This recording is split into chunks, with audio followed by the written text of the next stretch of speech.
Well, here I go back at it again with the unnecessarily long-ranking videos. This time, I figured it would only be fitting to tackle what might just be the most polarizing adult animated comedy of them all. That's right. Today we are reviewing and ranking every single episode of Family Guy. Created by Seth MacFarlane and beginning its run way back on January 31st, 1999, this show has been a part of my life for as long as I can remember. I recall being way too young and catching it late at night. My older cousins had it on in the background at a family gathering, and I remember Peter Griffin falling down and holding his knee going, "Ah," for like 30 straight seconds. And I thought it was the funniest thing I had ever witnessed in my entire life. From that point on, I was hooked. I would stay up past my bedtime to catch reruns on Adult Swim. I would beg my parents for the DVD box sets at Christmas. I wanted to consume as much of it as humanly possible. And so today, I guess it's fitting that we are going to go on a journey throughout the entire series' history, taking a look at each and every episode, every season, every special. We are covering it all, and unlike some other shows I have ranked before, this one presents a unique challenge. We are looking at over 450 episodes across 24 seasons spanning more than 25 years of television. This is a show that was cancelled not once but twice, a show that was brought back from the dead by DVD sales and late-night reruns, a show that at its best is genuinely hilarious, inventive, boundary-pushing comedy, and at its worst is, well, we will get to that. Now, I will be honest with you. I've always had a complicated relationship with Family Guy. It is one of those shows where, if you ask me do I like it, the answer changes depending on what era you're talking about. There are stretches of this series that I would put up against anything in adult animation, and there are other stretches where I genuinely wonder if anyone involved still wanted to be making the show. So going back through all of these in order, after so many years, my opinion changed more than I expected. Some seasons I remembered loving hit different this time around, and some I had written off actually surprised me. I suppose only time will tell how this all shakes out. And so without further ado, let us get to reviewing and ranking every single episode of Family Guy ever, starting with the very beginning. Alright, Season 1. Now before we get into the episodes themselves, we need to talk about how this show even came to exist, because the origin story of Family Guy is one of the wildest in television history.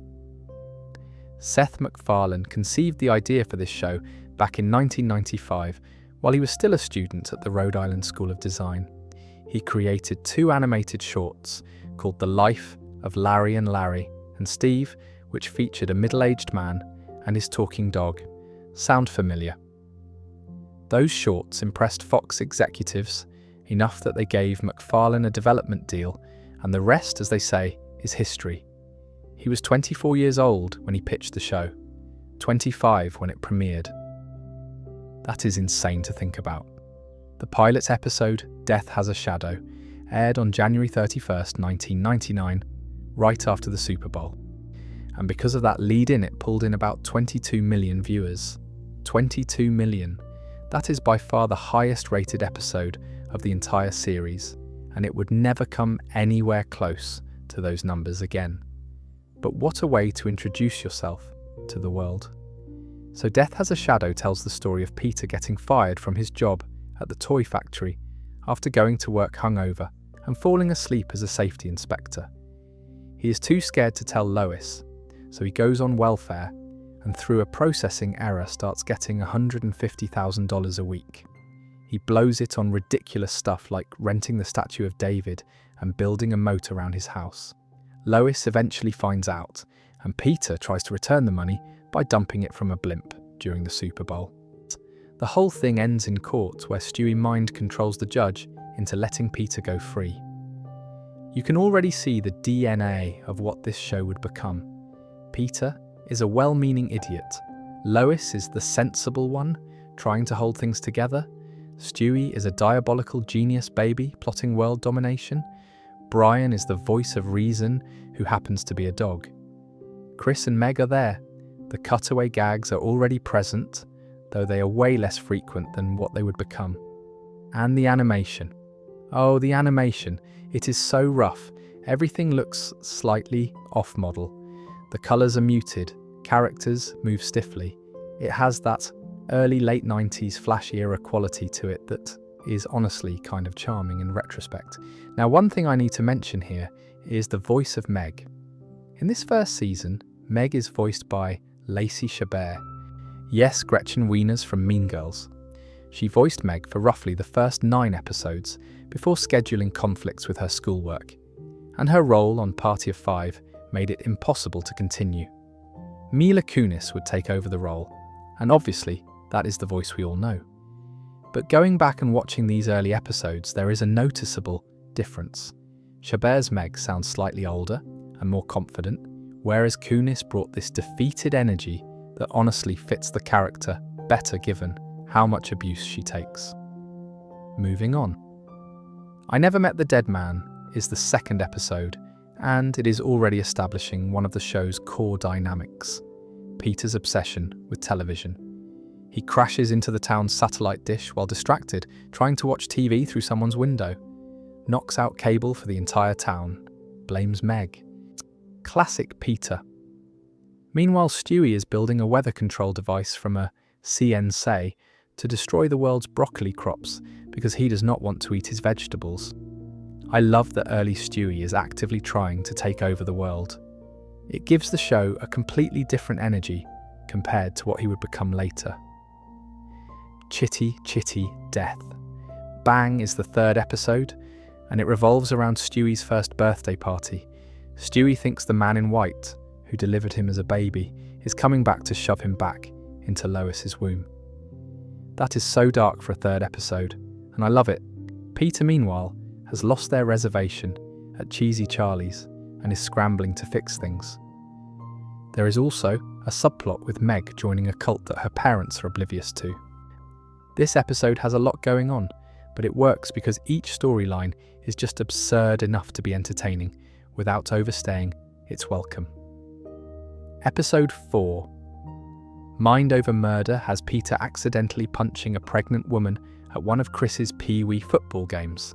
He is sentenced to house arrest and ends up turning his basement into a bar. It is one of the first episodes where you see the show's ensemble start to click. Quagmire, Cleveland, and Joe are all hanging out at Peter's basement bar, and their chemistry is immediately apparent. You can see why MacFarlane wanted to build the show around this friend group dynamic. Meanwhile, Stewie builds a time machine, because of course he does. A Hero Sits Next Door is the 5th episode, and it introduces Joe Swanson properly as the family's new neighbour. Peter is intimidated by how capable and athletic Joe is, not knowing he is in a wheelchair. When the reveal happens, Peter of course tries to use Joe's disability to win a company baseball game. It is handled about as sensitively as you would expect from early Family Guy, which is to say, not at all. But Patrick Warburton brings so much to the role, even in this first appearance. His voice alone makes Joe one of the most distinctive characters in the cast. The Sun Also Draws is episode 6. Chris gets kicked off the basketball team after Peter antagonizes the coach, and so Peter decides to drive the family to the league headquarters in New York to appeal. They get lost and end up at a Native American casino where Peter gambles away the car. To get it back, he has to go on a vision quest and ends up meeting the spirit of the Fonz. Yeah. Chris, meanwhile, discovers he actually wants to draw, not play sports. It is a solid early character episode for Chris, who, honestly, does not get enough of those throughout the series. Not the funniest episode, but it has heart. And then we close out the season with Brian Portrait of a Dog. Brian gets tired of being treated like a pet and runs away. Peter has to earn his trust back. This is the first episode that really digs into the Brian and Peter relationship as something deeper than just a man and his dog. Brian wants to be treated as an equal. Peter has to learn to respect that. It is simple stuff, but it is the kind of emotional core that the show would lean on for decades to come. Although it would get increasingly harder to root for Brian, the more pretentious and insufferable he became. But we will get there. And that is season 1 of Family Guy. What a strange little batch of episodes, only 7 of them. And honestly, they are not amazing. I think people who only know the show from its peak years would be surprised at how different this feels. The pacing is slower, the cutaways are less frequent and less random. Peter is dumber, but in a more grounded way. Stewie is a legitimate villain, and not the lovable, sarcastic baby we know today. Brian is barely a character yet, outside of being Peter's moral compass. Meg has a different voice. Chris is just kind of there. But there is something undeniably charming about how rough around the edges this all is. You can see MacFarlane figuring things out in real time. The animation improves slightly with each episode. The jokes get sharper. The characters find their rhythms. It is like watching a band's first album. You can hear all the potential, even if the execution is not quite there yet. For ranking purposes, I would say Death Has a Shadow lands somewhere in the middle of the road. It is important historically, but I would not call it a classic on its own merits. Brian Portrait of a Dog is probably the best of the season for its emotional depth. Mind Over Murder is up there for introducing the friend group dynamic that would carry the show for 25 years. And then the rest kind of blur together in that enjoyable but unremarkable early season way. I just want to make one thing clear before we go any further. Even the episodes at the bottom of this ranking are not necessarily bad. Family Guy is one of those shows where, because the cutaways provide at least some entertainment value in almost every episode, it is hard to call too many of them truly terrible. There are some, we will get to them, but for the most part the difference between a bottom tier episode and a middle tier episode is really just the difference between forgettable and fine. Keep that in mind. Season 1 averaged about 14 million viewers and ranked 33rd in the Nielsen ratings. Fox had put it in a strong time slot, right between The Simpsons and The X-Files on Sunday nights. But things were about to change dramatically, because Fox, in their infinite wisdom, decided that the best thing to do with their promising new animated comedy was to move it to the Thursday night death slot. That decision would nearly kill the show before it ever had a chance to find its footing. Season 2 premiered on September 23rd, 1999, and right away, Fox made the decision that would nearly destroy the show. They moved Family Guy from its cushy Sunday night slot sandwiched between The Simpsons and The X-Files to Thursday nights at 9. Thursday at 9. Against Friends. Against basically everything else on network television that dominated that night. The ratings immediately cratered. Season 1 had averaged about 14 million viewers. Season 2 dropped to about 6.7 million. Fox panicked and started moving the show around the schedule. Like a piece of furniture they could not find a place for. They pulled it. They brought it back on Tuesdays. They shuffled it again. The whole thing was a mess. And here is the frustrating part. Season 2 is actually really good. It is a massive leap from Season 1 in terms of quality. There are 21 episodes here, and you can feel the writers getting more comfortable with who these characters are and what the show can do. Darboom kicks things off, and it is the first episode with Mila Kunis as Meg. The Y2K apocalypse happens for real in the show. Nuclear holocaust destroys most of Quahog. The family travels to a Twinkie factory. Stewie mutates into an octopus creature and starts laying eggs. It is complete insanity. And then the whole thing turns out to be a dream sequence, parodying that famous Dallas shower scene. It is exactly the kind of ambitious, ridiculous swing that Season 1 was too cautious to attempt. Already you can feel the show loosening up. Holy Crap brings in Peter's father Francis for the first time. He is this ultra-devout Catholic who hates Lois for being a Protestant and yells at Chris for masturbating when he is just going to the bathroom. Peter kidnaps the Pope to get his dad to respect him. The Pope is so thoroughly verbally abused by Francis that he immediately takes Peter's side. It is a great introduction for a character who would pop up throughout the series before eventually being killed off. Peter, caviar eater, has Lois inheriting her aunt's mansion, and Peter trying to fit in with wealthy high society. The King is Dead has Lois directing a local production of The King and I, which Peter hijacks and turns into a trashy action spectacle. These are the kinds of simple premises that the show excels at in its early years. Peter has a stupid idea. It goes wrong. Things escalate. Lessons are not learned. But the real standout of Season 2, and honestly, one of the most important episodes in the entire series, is Road to Rhode Island. This is the very first Road to episode. Brian and Stewie go on a road trip together, and it establishes what would become one of the greatest dynamics in adult animation. The uptight intellectual dog and the megalomaniacal baby forced to cooperate on some absurd adventure. Their chemistry is so immediately compelling that the show would return to this formula dozens of times over the next 2 decades. If you have never seen a Road to episode, you are missing out on Family Guy at its absolute best. The whole concept was inspired by the old Bing Crosby and Bob Hope Road to movies, and it fits perfectly. Peterbus Unum is another highlight. Peter discovers his house is not technically part of the United States and secedes to form his own country called Pretoria. He starts annexing Joe's pool. The United Nations gets involved. It is one of those episodes where the premise sounds too stupid to work, but the escalation is so perfectly paced that you cannot help but laugh. There are a lot of solid entries here. Running Mates has Peter running for school board president against Lois.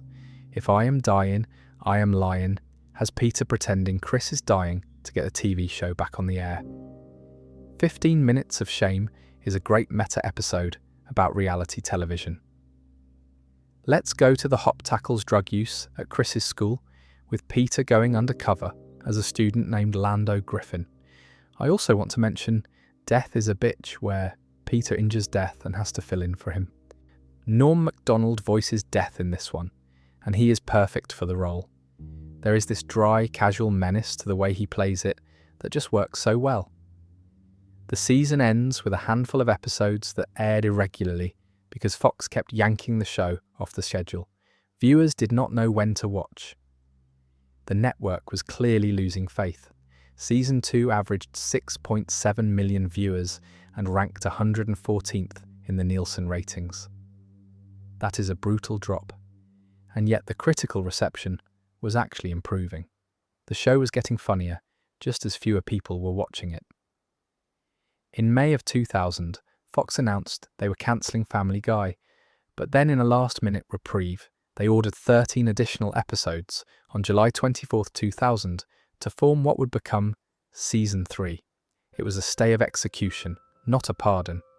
Season 3 premiered on July 11, 2001, which is already a strange time slot for a new season, and it ran sporadically through 2002.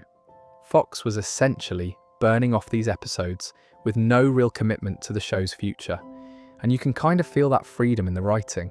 If you know you are probably getting cancelled anyway, why not go all out? And they did. The Thin White Line and Brian Does Hollywood make up the first 2-parter of the series. Brian joins the police force as a drug-sniffing dog and becomes addicted to cocaine. He goes to rehab. He leaves to pursue his screenwriting dreams in Hollywood. He ends up directing pornography. It is legitimately one of the best Brian stories they ever told because it treats his failures and addictions with just enough sincerity beneath all the absurdity. Mr. Griffin Goes to Washington is a great political satire episode about corporate lobbying. El Dorado Cigarettes buys Peter's toy factory and starts making toys that promote underage smoking. They send Peter to lobby Congress because he is dumb enough to be as persuasive as the idiots making laws. Sound familiar to anything happening in the real world? Yeah, Screwed the Pooch is a standout where Brian goes on trial after impregnating Carter Pewterschmidt's racing dog. It is one of those episodes where the absurd premise leads to genuinely funny character moments.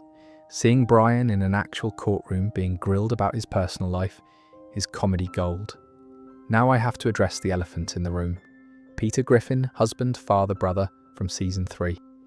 This is the episode where Peter discovers he has a black ancestor and starts acting stereotypically black. I am not going to sugarcoat it, this episode has aged terribly. Even by the standards of 2001, it was pushing boundaries in ways that feel more uncomfortable than funny looking back. The show would continue to walk this line throughout its run, sometimes successfully and sometimes not. A fish out of water has Peter becoming a fisherman and the family dealing with the changes. From method to madness sends Chris to a nudist art school. Stuck together, Torn Apart explores Peter and Lois's relationship when they temporarily separate. These are all perfectly fine episodes. Nothing earth-shattering but consistently entertaining. Behi, a very special Family Guy. Freakin' Christmas is the show's first major holiday special, and it is one of the better ones. Lois has a complete mental breakdown trying to make the perfect Christmas, which is both hilarious and oddly relatable for anyone who has seen a parent lose their mind over holiday preparations. And then there is When You Wish Upon a Weinstein. This episode is infamous. Fox refused to air it.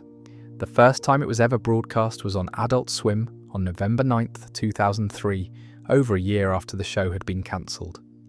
It did not premiere on Fox until December 10th, 2004. It was also reported as banned in Canada. The premise involves Peter wanting a Jewish person to handle his finances because of the stereotype that Jewish people are good with money. You can see why Fox was nervous about this one. But the actual episode, while definitely edgy, is more satirical than hateful. The musical number, If I Were a Wealthy Jew, is probably the most memorable thing about it. Season 3 ends and the numbers tell the story. Average viewership dropped to 4.5 million, ranked 125th in the Nielsen ratings. On May 15th, 2002, Fox unveiled its full lineup, and Family Guy was not on it. The show was officially cancelled, and that should have been the end. 3 seasons, 50 episodes, a cult following, and nothing more. History should have forgotten about Family Guy the same way it forgot about dozens of other short-lived animated comedies from that era. But that is not what happened.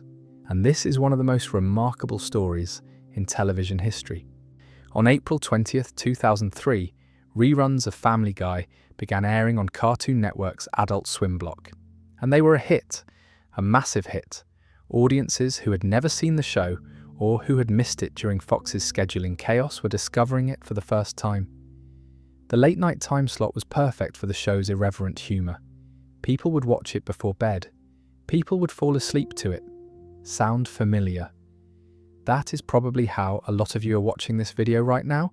At the same exact time, Fox released the DVD box set for seasons 1 and 2. And those DVDs sold like crazy.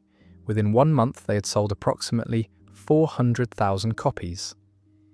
Ultimately, the set moved about 2.2 million copies total. It became the best-selling television DVD of 2003 and the second highest-selling television DVD ever at that time, behind only the first season of Chappelle's Show. The third season DVD release sold more than 1 million copies on its own. Fox saw the numbers. Adult Swim ratings were through the roof. DVD sales were record-breaking. Fan campaigns and letter writing were pouring in. And so, on May 20th, 2004, Fox ordered 35 new episodes. Family Guy was coming back. It became the first television show in history to be revived primarily because of DVD sales. That is not just a fun fact, that changed the entire industry. Networks started paying attention to DVD sales and cult followings in a way they never had before. Family Guy literally rewrote the rules of how a cancelled show could come back from the dead. The revival was set for May 1st, 2005, with a brand new Season 4. The show had been off the air for over 3 years.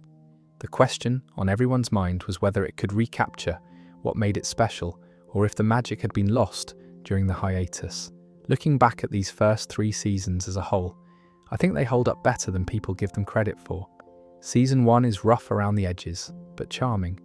Season 2 is a genuine leap in quality, with some episodes that still hold up as classics. Season 3 has that reckless energy of a show with nothing to lose. The characters are not quite who they would become yet. Peter is more sympathetic, Stewie is scarier, Brian is less preachy, Meg is treated slightly better, though not by much. The cutaways are present, but they have not completely taken over the show yet. There is still an emphasis on actual plots and character moments. It is also worth noting that the Parents Television Council absolutely hated this show from the jump. They filed FCC complaints constantly.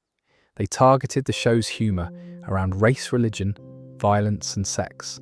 They labelled it Worst TV Show of the Week on at least 40 separate occasions. And honestly, that kind of outside pressure probably helped build the show's rebel image with younger audiences.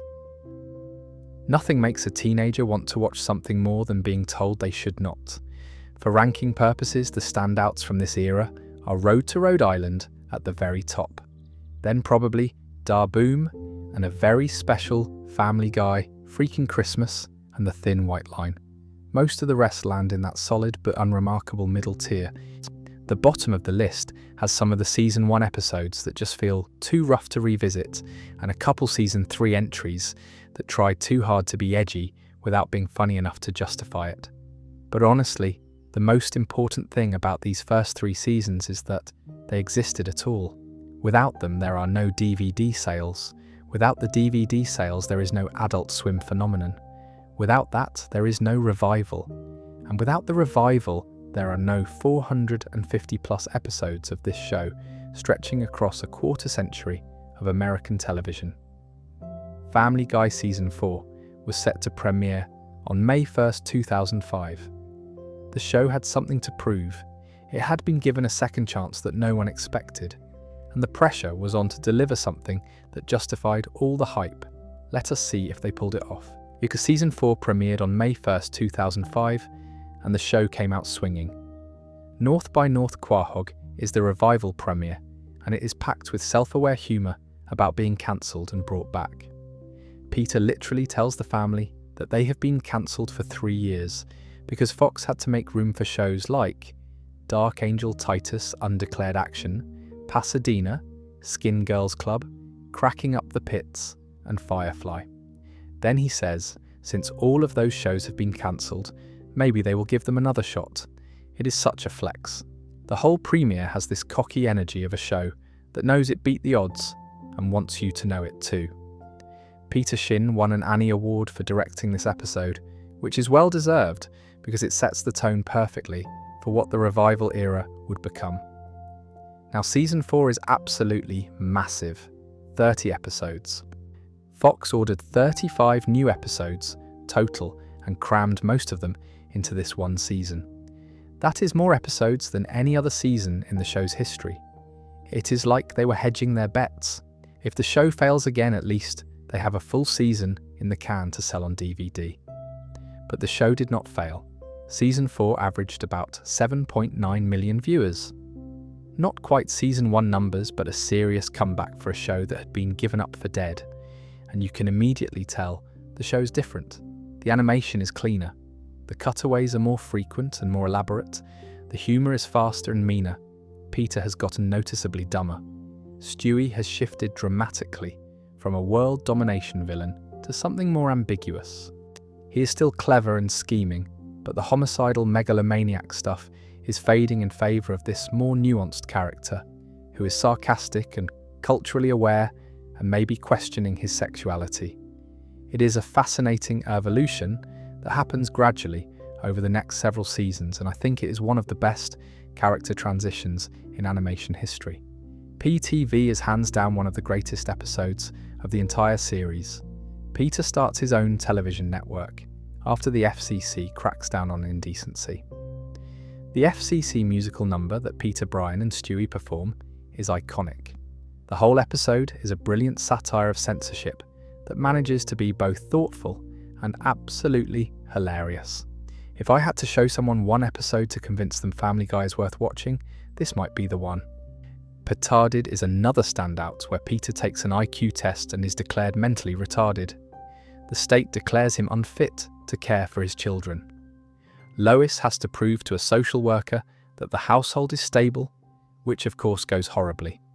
It is one of those episodes where the premise sounds like it could be nothing but cheap shock value, but the execution is so sharp that it actually works as comedy. The Cleveland-Loretta quagmire is an important one for the lore. Cleveland discovers that his wife Loretta has been sleeping with Quagmire. It would eventually set up the events that lead to Cleveland leaving Quahog for his own spin-off series years later. There is this really sad scene of Cleveland sitting alone in his house after finding out. For a show that usually treats everything as a joke, it is a surprisingly effective emotional beat. Jungle Love has Chris being sent to live with a Peace Corps tribe in South America. Brian the Bachelor has Brian competing on a dating show. The Father, the Son, and the Holy Fonz has Peter starting his own religion based on the Fonz from Happy Days. Blind Ambition has Peter going blind after eating too many nickels in a world record attempt. These are all solid, middle-of-the-road episodes. Nothing spectacular, but consistently entertaining. That is the beauty of Season 4. The floor is really high, even if there are not that many episodes that reach the ceiling. The big event of this season is the Stewie Griffin The Untold Story movie. This was released direct to DVD in 2005 and then later broken up into 3 broadcast episodes called Stewie Be Good and Bango was his name. O and Stu and Stewie's excellent adventure. The story has Stewie seeing a man on television who looks exactly like him as an adult and going on a journey to find this man only to discover it is his future self. Future Stewie is everything present day Stewie would hate. He is a pathetic, unremarkable loser, working at a Circuit City equivalent. It is a fun concept, and the DVD movie format gives it room to breathe in a way that 22-minute episodes cannot.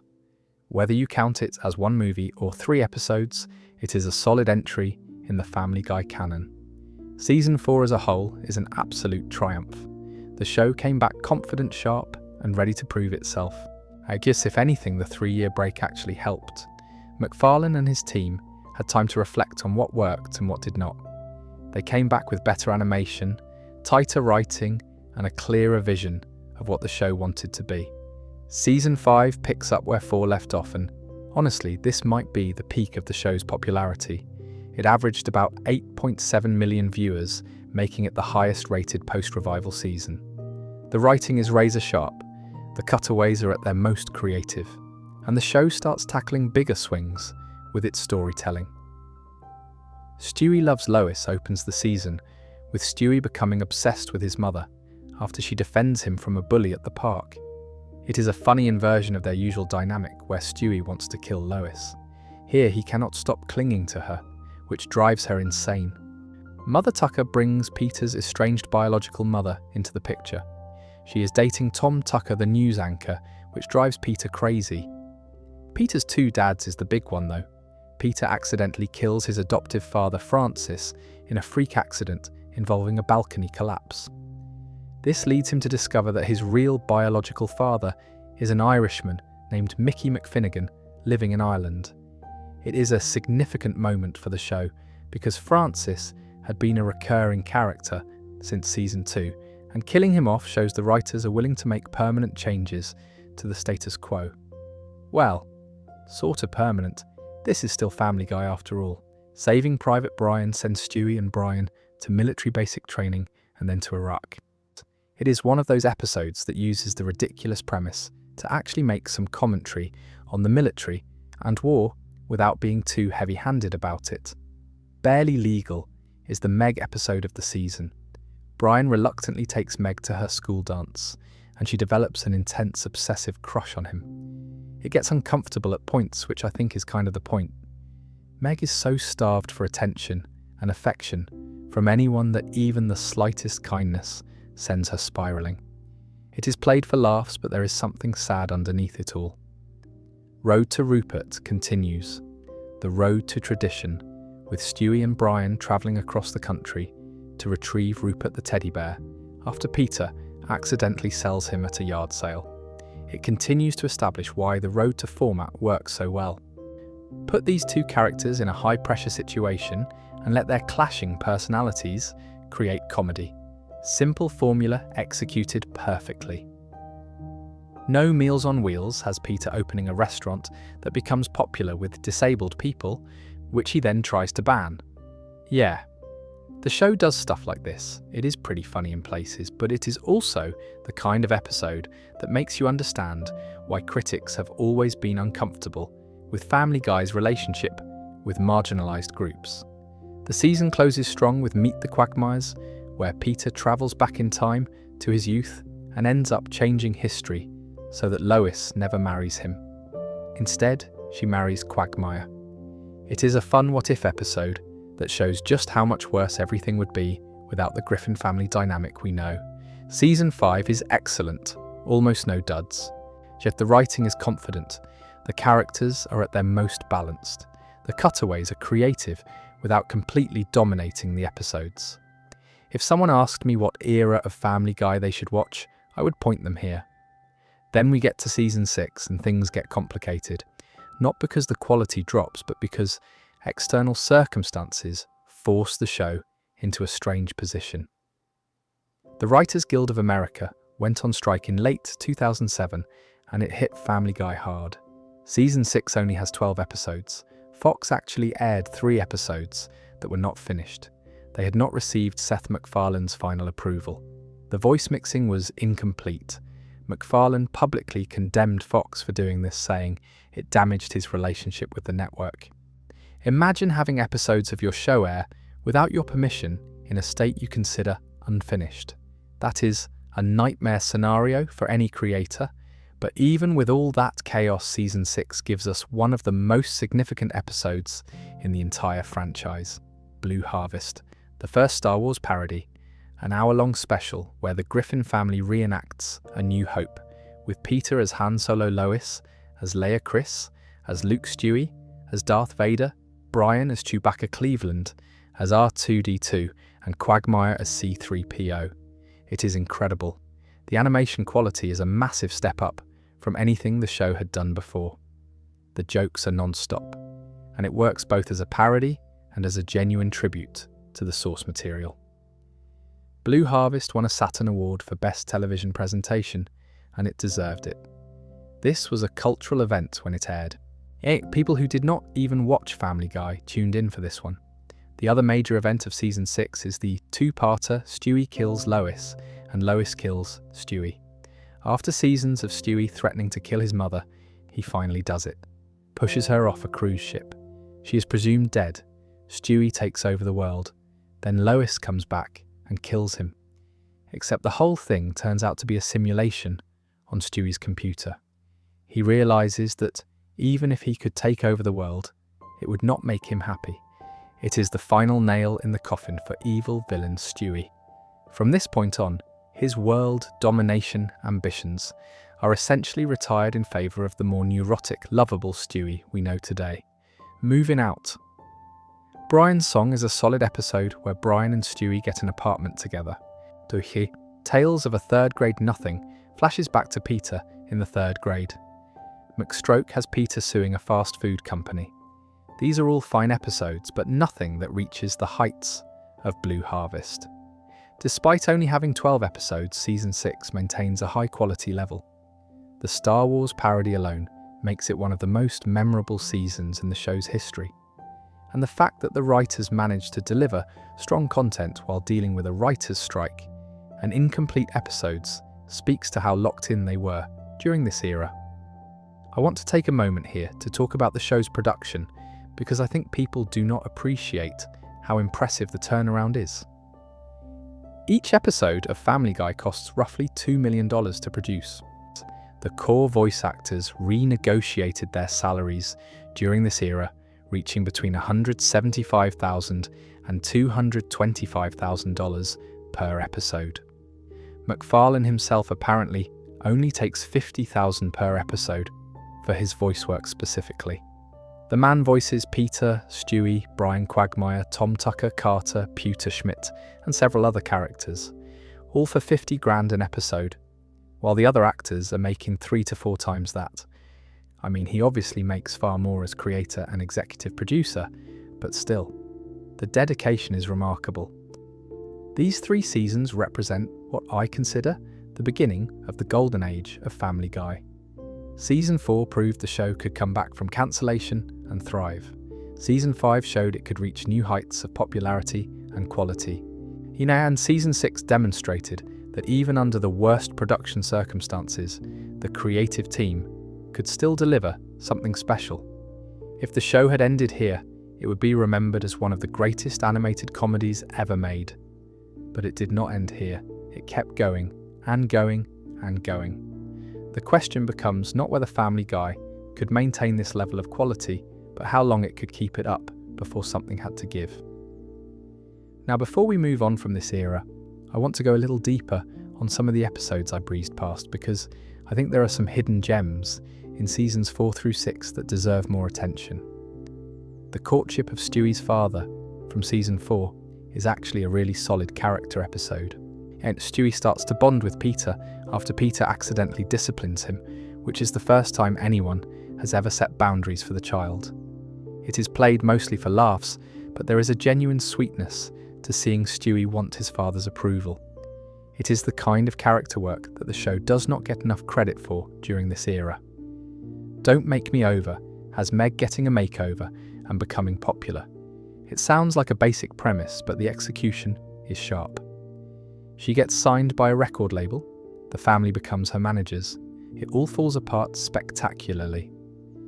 There is a great gag with Jimmy Fallon hosting Saturday Night Live that is both a parody and a genuine criticism of how the music industry chews up young women.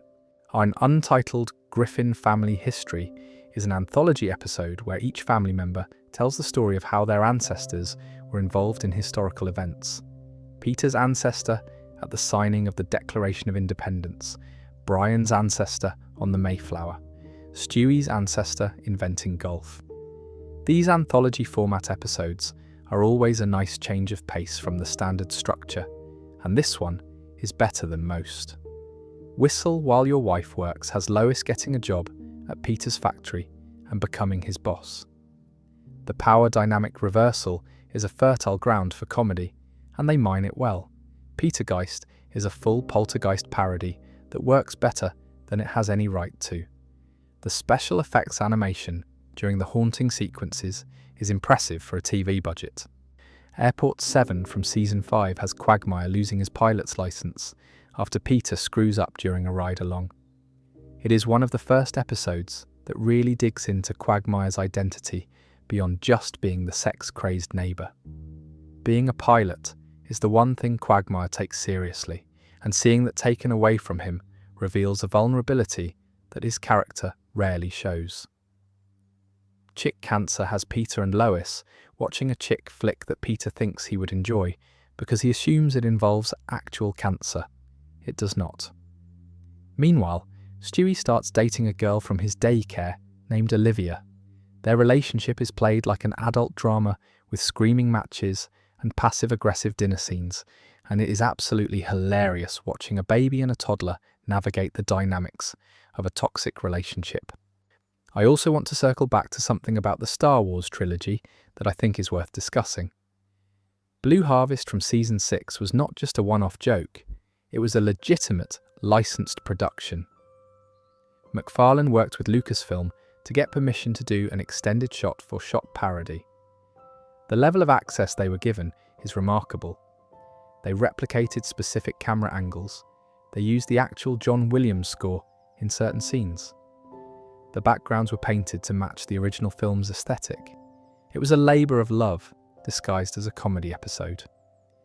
When you compare it to the quick 5-second Star Wars references the show had been doing for years, the difference in ambition is staggering.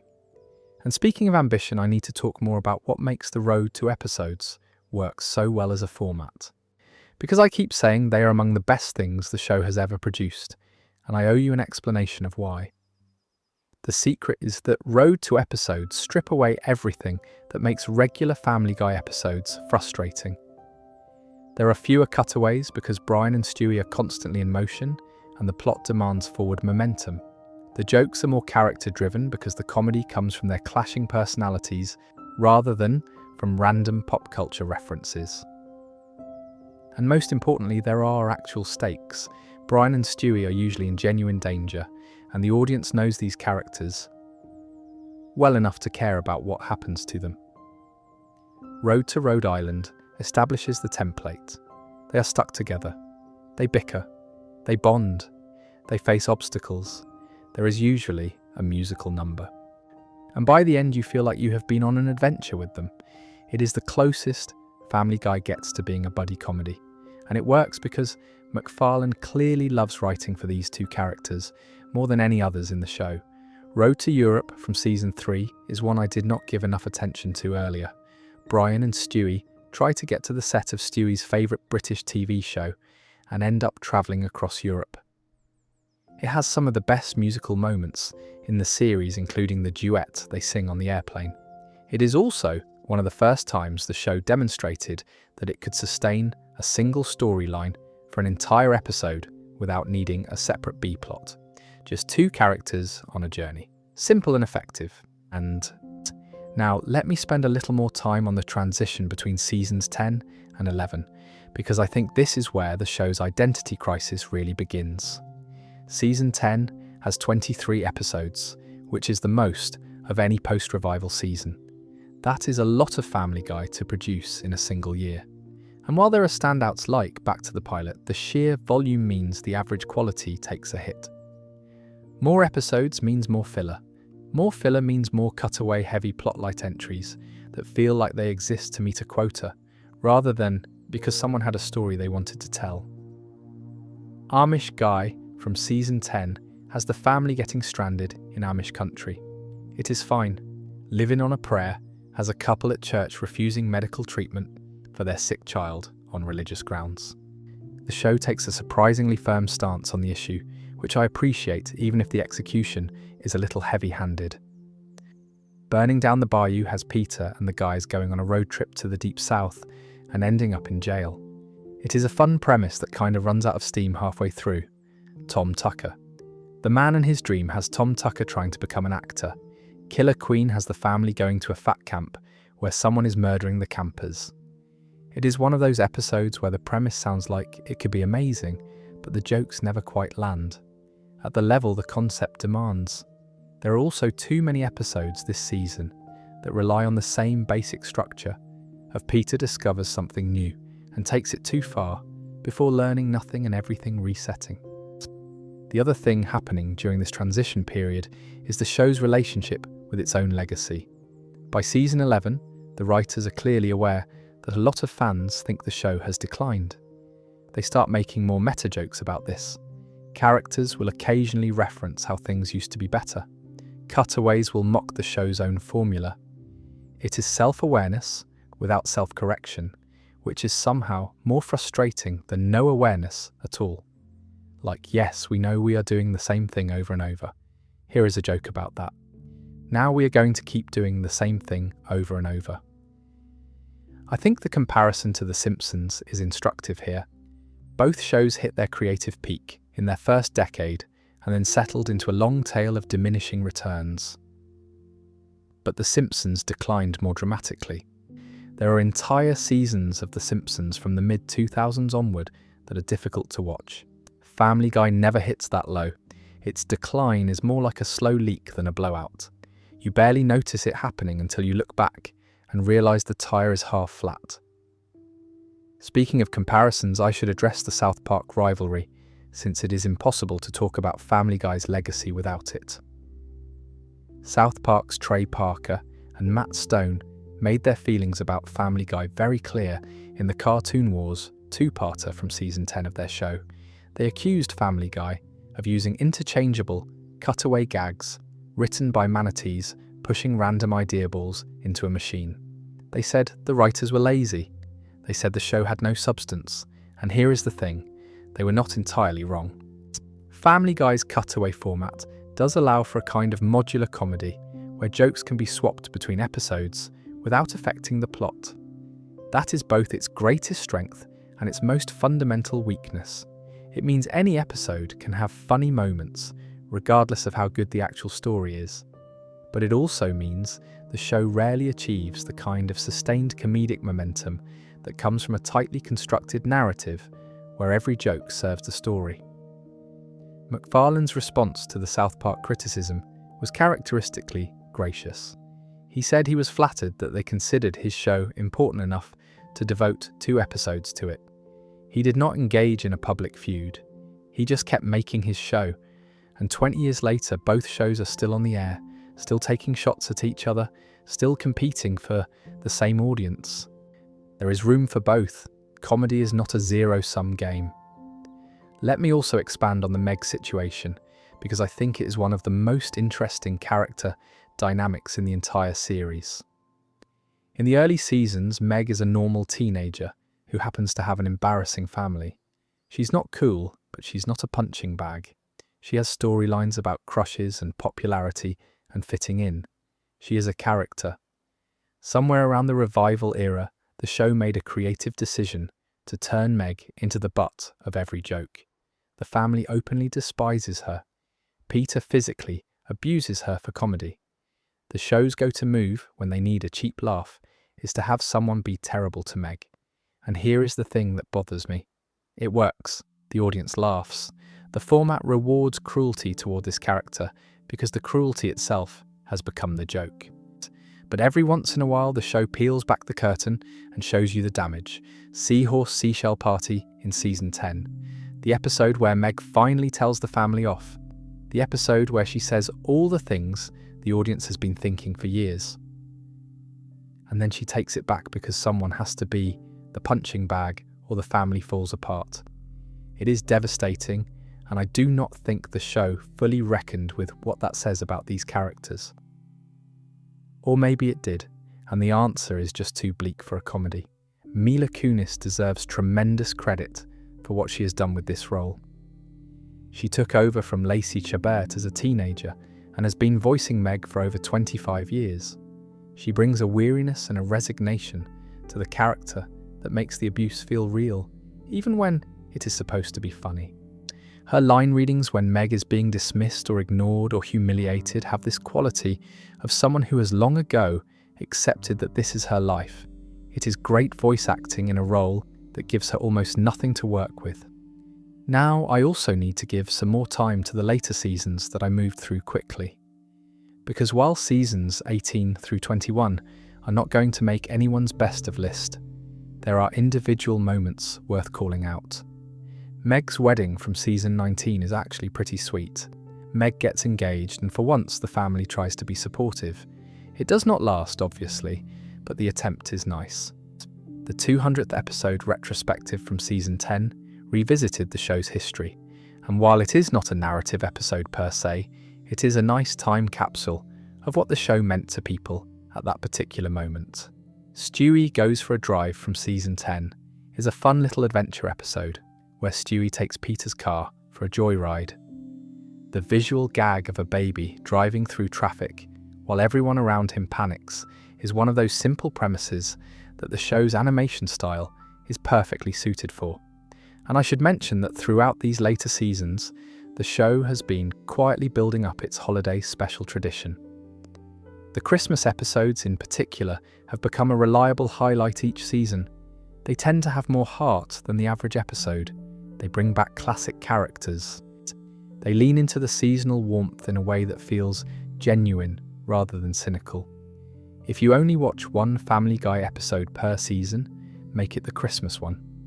You will usually get the best the season has to offer. Season 7 picks up right where we left off, and the show is firing on all cylinders. 16 episodes this time around, which is more than season 6 but still shorter than a full 20 episode order. And honestly, I think that shorter season count actually helps. There is less filler. Almost every episode feels like it has a reason to exist. Love Actually opens the season with Cleveland falling for a woman at the movie theatre, only for Quagmire to steal her away. This is actually important setup for Cleveland's eventual departure from the show. His relationship with Loretta was already destroyed by Quagmire in season 4. Now Quagmire is taking away another potential love interest. You can feel the writers building towards something with Cleveland, even if it would not pay off until the Cleveland show launched a couple years later. I Dream of Jesus is the episode where Peter discovers a copy of Surfin' Bird at a record store and becomes absolutely obsessed with the song. Bird, bird, bird. Be bird is the word. This gag became one of the most iconic moments in Family Guy history. People who have never watched a full episode of the show know this bit. It is hilarious how committed Peter is to this song and how quickly it drives everyone around him insane. Meanwhile, Jesus shows up working at the record store, which leads to a whole subplot about how fame corrupts him. But really, this episode lives and dies on the Surfin' Bird gag, and it absolutely lives. Road to Germany is the third Road to episode, and it might be the most ambitious one yet. Brian, Stewie and Mort Goldman accidentally travel back in time to 1939, Poland during the Nazi invasion. They have to steal a uranium sample from the Nazis to power their return pad. It is simultaneously a genuine World War II adventure and a comedy about three idiots bumbling through one of history's darkest moments. The animation quality during the action sequences is legitimately impressive. Mort being Jewish adds an extra layer of tension to the whole thing, even though it is played mostly for laughs. Family Gay has Peter becoming gay after a medical experiment. It is not the show's most sophisticated take on sexuality, but there is a surprisingly sweet moment at the end, where Lois tells Peter she loves him no matter what, which then gets undercut by a joke, because this is still Family Guy. But still, not all dogs. Go to Heaven is a pretty provocative episode. Meg becomes a born-again Christian, and the town turns against Brian when he is outed as an atheist. For a show that usually keeps things surface level, this one actually digs into the tension between faith and atheism in a way that feels more thoughtful than you would expect. Brian's speech at the end about choosing to find meaning in the universe without believing in God is surprisingly well written. Three Kings is a format-breaking episode where the show tells three Stephen King stories with the Family Guy cast. Stand By Me becomes Stand By Stewie. Misery becomes Misery with Brian and Stewie. The Shawshank Redemption becomes Well You Get It. These anthology format episodes would become a recurring thing throughout the series, and they are usually pretty good. Three Kings is one of the better ones. Season 7 is consistently strong. Ocean's 3.5 has the guys planning a heist on Carter Pewterschmidt. Stu Roids has Stewie getting beaten up and reinventing himself as a jock. Baby Not On Board has the family accidentally leaving Stewie home, alone in a Home Alone parody. The whole thing moves at a great pace, and there are almost no bad episodes in the bunch. Now, Season 8. This is where I think the show reaches its absolute peak, 21 episodes. And it starts with what is widely considered the greatest Family Guy episode ever made. Road to the Multiverse, Season 8, Episode 1. It holds a 9.1 on IMDb, which is the highest rated episode in the entire series, and it earns that score. Brian and Stewie use a device to hop between parallel universes, and each universe has its own unique animation style. There is a Disney universe with lush hand-drawn animation, a universe where everything looks like a crude drawing, a universe where dogs keep humans as pets, a universe where the show was drawn by the people who animate Robot Chicken. It is creative and funny and visually stunning. Every single universe they visit has jokes that are specific to its aesthetic. It never feels lazy or repetitive. This is Family Guy at the absolute height of its creative powers. And honestly, if the show had to pick one episode to represent itself, this should be it. Brian and Stewie is the other landmark episode of the season. Season 8, Episode 17. This is the bottle episode. Brian and Stewie get locked in a bank vault overnight. That is the entire premise. Two characters, one room, no cutaways, no musical numbers, no other characters. It aired commercial free. This is so radically different from anything Family Guy had ever done that some fans did not know what to make of it. But if you sit with it, this episode is incredible. Brian and Stewie have real conversations about life, and death and friendship and loneliness. Brian reveals he keeps a gun in his safety deposit box in case he ever wants to kill himself. It is raw and honest and really moving. I think this episode proves that beneath all the fart jokes and cultural references, there is a show capable of real emotional depth when it wants to be. Extra Large Medium has Chris dating a girl with Down syndrome who turns out to be a terrible person. It sparked controversy because the character makes a reference to being the daughter of a former governor of Alaska, which was clearly a dig at Sarah Palin's family. Palin publicly criticised the show. The voice actress for the character, who actually has Down syndrome, responded saying she thought it was funny. The whole thing became a news story. Whether you think the joke crossed a line or not, it is a perfect example of how Family Guy operates. Push the boundary, deal with the fallout, keep going. Quagmire's dad introduces the revelation that Quagmire's father is transgender. She transitions from Dan to Ida over the course of the episode. Brian unknowingly sleeps with Ida and has an extended vomiting scene when he finds out. This episode has been criticised a lot in more recent years for how it handles the subject matter, and I think those criticisms are fair. The show treats the situation primarily as a source of disgust humour, rather than engaging with it in any meaningful way. But it also gave Quagmire some genuine character development in accepting his father's transition, even if everyone else around him is awful about it. Something Dark Side is the second Star Wars parody. Empire Strikes Back this time. The animation quality continues to improve, and the jokes are still sharp, though I do not think it quite reaches the heights of Blue Harvest. There is a law of diminishing returns with parody that starts to kick in when you're doing the same franchise for the second time. But it is still very good. Partial terms of endearment is the elephant in the room. This is the abortion episode. Lois agrees to be a surrogate mother for a friend, but the friend dies in a car accident, leaving Lois and Peter to decide whether to keep the baby or have an abortion. Fox flat out refused to air it in the United States.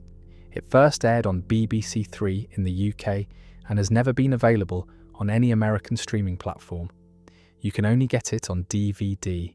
For an episode that Fox refused to broadcast, it is actually pretty thoughtful in how it presents both sides. Peter watches an anti-abortion video that is hilarious in how over the top it is. Lois ultimately decides to go through with the abortion. The fact that Fox would not air this but had no problem with episodes featuring graphic violence, bestiality jokes and endless sex humour tells you a lot about what actually makes networks uncomfortable. Violence is fine, sex jokes are fine, but a woman making a choice about her own body, that is where they draw the line. Make of that what you will. Season 8 is phenomenal. If you forced me to pick the single best season of Family Guy, this is probably it. Road to the Multiverse and Brian and Stewie alone would make it a standout. But the consistency across all 21 episodes is remarkable. There are very few misses. Season 9 begins the transition into what I would call the plateau era. The show is still good. It is still capable of producing great episodes, but you start to feel the formula calcifying. The cutaways become more frequent and more disconnected from the plot. The characters start to feel more like vehicles for jokes than actual people. Brian in particular starts to become insufferable with his liberal preaching and his pretentious writing career and his terrible taste in women.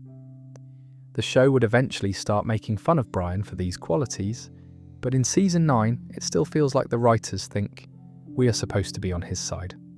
That said, season 9 opens with one of the most ambitious episodes in the entire series. And Then There Were Fewer is an hour-long murder mystery special. Peter receives an invitation to a dinner party at a mansion that turns out to be hosted by James Woods. A bunch of recurring characters are invited. People start dying. It is essentially a Family Guy version of And Then There Were None by Agatha Christie. Diane Simmons. The news anchor is revealed as the killer. Several characters permanently die in this episode, including Muriel Goldman and Derek Wilcox. It is dark and surprisingly tense for Family Guy, and the production value is a real step up. This is also the first episode to air in widescreen high definition as the show transitioned to HD starting with Season 9. Road to the North Pole is the Christmas special of the season. Brian and Stewie travel to the North Pole to complain to Santa about Stewie not getting what he wanted. They discover that Santa is sick and overworked because the world's population keeps growing and demanding more presents. The elves are mutated and horrifying. It is a surprisingly dark take on the Christmas special format. It also won an Emmy for Outstanding Sound Mixing, which is one of those technical categories you do not think about, but speaks to the quality of the episode's production. And then there were Fewer and Road to the North Pole are clear highlights, but the rest of Season 9 is more uneven. There are some solid entries like New Kidney in Town, where Brian has to donate a kidney to Peter, and I'm Joyce Kinney, where Lois's past in pornography is exposed. But there are also episodes that feel like they are just going through the motions. The balance between plot-driven comedy and cutaway-driven comedy is shifting more toward the cutaways, and it makes the episodes feel thinner. Season 10 continues this trajectory. 23 episodes, which is the most since the revival era. Why, there are some real gems here. Back to the Pilot is one of the most creative episodes the show has ever produced. Brian and Stewie travel back to the pilot episode of the actual show. They interact with the Season 1 versions of the characters. The animation shifts to match the old style. It is so meta. And then Brian accidentally prevents 9/11, which creates an alternate timeline where George W. Bush loses the 2004 election because there is no fear-based war on terror to exploit. Bush starts a second civil war. Things spiral into a post-apocalyptic nightmare. Multiple versions of Brian and Stewie from different timelines start showing up and arguing with each other. It is ambitious and clever, and exactly the kind of high-concept episode that the show does better than almost anyone. Lottery Fever has the family winning the lottery. Peter becomes an arrogant jerk. They blow through all the money. Things go back to normal. It is a decent episode, but it is also a formula that every sitcom has done at some point. Seahorse Seashell Party is the Meg episode. During a hurricane, Meg finally unleashes years of pent-up anger at her family. She tells them exactly how she feels about the way they have treated her. It is cathartic and powerful, and then she takes it all back. She decides that the family needs a scapegoat to function, and that she has to be that person for everyone else's sake. I know a lot of people hate this ending. It feels like the show is validating the abuse Meg receives, but I also think there is something darkly realistic about it. Some families really do work this way. Someone absorbs the dysfunction so everyone else can pretend things are fine. Whether the show intended that level of depth or just chickened out of committing to Meg's rebellion is up for debate. It's a Trap is the final Star Wars parody covering Return of the Jedi. It is fine. The jokes are more tired this time around. You can feel the creative team running out of material to mine from these movies. It is the weakest of the 3 Star Wars episodes, but it is still entertaining enough if you are already invested in the trilogy format. Viewer Mail Number 2 is the show's second anthology episode, framed as fan letters. The standouts are the segments where Peter turns everyone he touches into Robin Williams and the British version of Family Guy. Both are creative and funny. Season 10 as a whole is decent. Back to the Pilot is a standout. There are some other good episodes scattered throughout. But the average quality has dipped noticeably from the heights of seasons 5 through 8. More episodes feel like they are on autopilot. The cutaways do more heavy lifting as the actual plots get thinner. It is not bad television by any stretch, but it is the beginning of a trend that would continue for years. Looking at seasons 7 through 10 as a block, this is the arc of a show reaching its creative peak, and then slowly beginning to coast. 7 and 8 are phenomenal. 9 is great with some caveats. 10 is good with more caveats. The decline is not dramatic. It is more like a very gradual slope downward. And the thing is, even a below-average episode from this era has enough funny cutaways and one-liners to be worth watching. The floor is still pretty high. It is just that the ceiling has come down a bit. Yet, for ranking purposes, Road to the Multiverse goes straight to the top. Brian and Stewie is right behind it. And Then There Were Fewer is up there too. Road to Germany and Road to the North Pole are both excellent. I Dream of Jesus and Back to the Pilot are clear standouts. Then there is this thick middle tier of episodes that are all perfectly fine, but sort of blend together in your memory. And at the bottom you have a handful of forgettable entries that feel like filler. But this era also gave us something else, something that would change the landscape of adult animation forever. Because while Family Guy was airing its 8th and 9th seasons, Seth MacFarlane was busy creating a spin-off. The Cleveland Show premiered in September 2009 and would run for 4 seasons and 88 episodes before being cancelled in 2013, after which Cleveland and his new family returned to Family Guy in Season 12. And Season 12, well, that is where things get really interesting. I also think this is the right moment to talk about how the characters have evolved, because I do not think we fully appreciate how much these people have changed since the pilot, and that evolution is both the show's greatest achievement and its biggest source of frustration. Peter Griffin in Season 1 is a well-meaning idiot. He loves his family, he makes dumb decisions, he learns a lesson at the end. He is Homer Simpson with a Rhode Island accent. By Season 8, Peter is a straight-up dangerous person.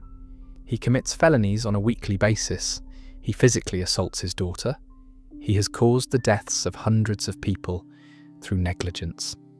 The show stopped pretending there were consequences for his actions a long time ago, and that frees up the comedy in some ways, but it also removes any reason to care about him as a character. I think the sweet spot for Peter was somewhere around Seasons 4 through 7, where he was dumb enough to be funny, but human enough to be likeable. Stewie's evolution is the most dramatic, and in my opinion, the most successful. Season 1, Stewie wants to kill Lois and take over the world. He builds weapons. He speaks in these grandiose villain monologues. He is basically a Bond villain trapped in a baby's body. By Season 8, Stewie is a neurotic, sarcastic, culturally aware kid who may or may not be gay, and whose relationship with Brian is the emotional core of the entire series. The transition happens so gradually that you almost do not notice it. There is no single episode where Stewie changes. He just slowly becomes a different character, and that character happens to be infinitely more interesting and versatile than the original version. Brian's trajectory is the opposite of Stewie's. He starts as the show's moral compass, the voice of reason, the only adult in the room. He is smart and kind and loyal. Somewhere around Season 7, Brian starts to become insufferable. He is pretentious about his writing, which is terrible. He is a hypocrite about his liberal politics. He dates women half his age and treats them poorly. He lectures everyone about morality while being deeply immoral himself. Now, to the show's credit, they eventually start making fun of Brian for these qualities. Quagmire's rant about Brian in Season 8, where he calls him a bad person, is one of the most cathartic moments in the series. But even that acknowledgement does not fully fix the problem, because the show still sometimes asks you to take Brian seriously as the emotional centre of its best episodes. Brian and Stewie only works if you believe Brian is a good person underneath the pretension. And after watching 400 plus episodes, I am really not sure he is. Lois has had the most inconsistent characterization of any main character. She oscillates between being the responsible parent and being just as reckless as Peter, depending on what the plot needs. Early Lois is the straight woman, the one who calls out Peter's stupidity. Revival-era Lois is more willing to participate in the chaos. In later season, Lois is sometimes wilder than Peter. Her wealthy upbringing gets used more frequently as a plot device. Her martial arts skills come and go. Her past as a punk rocker or a model or whatever the writers need her to have been that week gets retconned constantly. Lois is less a character and more a collection of traits that the writers pull from depending on the episode. Chris has never really been given enough to do. He is the dumb son. That is his role. Occasionally, the show gives him a romance subplot or a coming-of-age story, but these never stick. Seth Green does a wonderful job with the voice bringing this earnest sweetness to a character who is constantly forgotten by both his fictional family and the real-life writing staff. I think Chris is the most underutilized character in the entire show, and it is a shame because there are glimpses of something more in episodes like The Sun Also Draws from Season 1 or Criss Cross from Season 11. And then Meg. I already talked about Meg at length, but I want to add one more thing. The fact that Meg's abuse has become such a fundamental part of the show's identity means that any attempt to give her a genuine storyline feels almost subversive. When Meg gets a boyfriend, or achieves something, or stands up for herself, it feels significant, not because the story is particularly well told, but because we are so conditioned to see her suffer, that any deviation from that pattern is shocking. That is a strange relationship to have with a character, and I think it says something uncomfortable about what we as an audience have been trained to find funny. The supporting cast deserves recognition too. Joe Swanson, voiced by Patrick Warburton, is one of the most reliably funny characters in the show. His voice alone carries entire scenes. The way he shifts from confident cop to vulnerable husband to screaming maniac, sometimes within a single line, is incredible voice work. Cleveland was always the gentlest member of the friend group, and losing Mike Henry's voice was a real adjustment for longtime fans, even though Arif Zahir has done admirable work in the role. And Quagmire. What can you say about Quagmire? He is the most problematic character in a show full of problematic characters, and somehow he is also one of the most beloved. The show has wisely started giving him more depth in recent seasons. His relationship with his daughter, his acceptance of his transgender parent, his moments of genuine vulnerability. These glimpses of humanity make his worst qualities more tolerable because you see them as armour rather than his true self. I bring all this up because when we talk about ranking every episode of Family Guy, we are really talking about ranking 450 different combinations of these characters in various states of evolution. An episode from Season 3 with Villain Stewie is a fundamentally different show than an episode from Season 16 with Therapy Stewie. A Season 2 episode where Peter is a lovable oaf is a different experience than a Season 14 episode where Peter is a borderline sociopath. The show has not just changed over time, it has become multiple different shows wearing the same skin. And how you feel about each era depends entirely on which version of these characters you connected with. Season 11 kicks off with Into Fat Air, where the Griffins compete with another family by climbing Mount Everest. Things go horribly wrong, and they resort to cannibalism to survive. It is a dark premise, but the show commits to it fully, and it works as both a survival parody and a commentary on competitive parenting. Not the strongest season premiere, but it sets the tone for a season that would be one of the most divisive in the show's run. This season has 22 episodes, and the quality is all over the place. For every good episode, there is one that feels completely phoned in. The ratings are at 7.3 million, which is still strong, but you can feel the cultural conversation around the show starting to shift. More people are talking about whether Family Guy has gotten worse than about what happened in the latest episode. That is never a good sign. The big controversy of Season 11 is Turban Cowboy. Peter befriends a Muslim man who turns out to be involved in a terrorist plot. But that is not why it became infamous.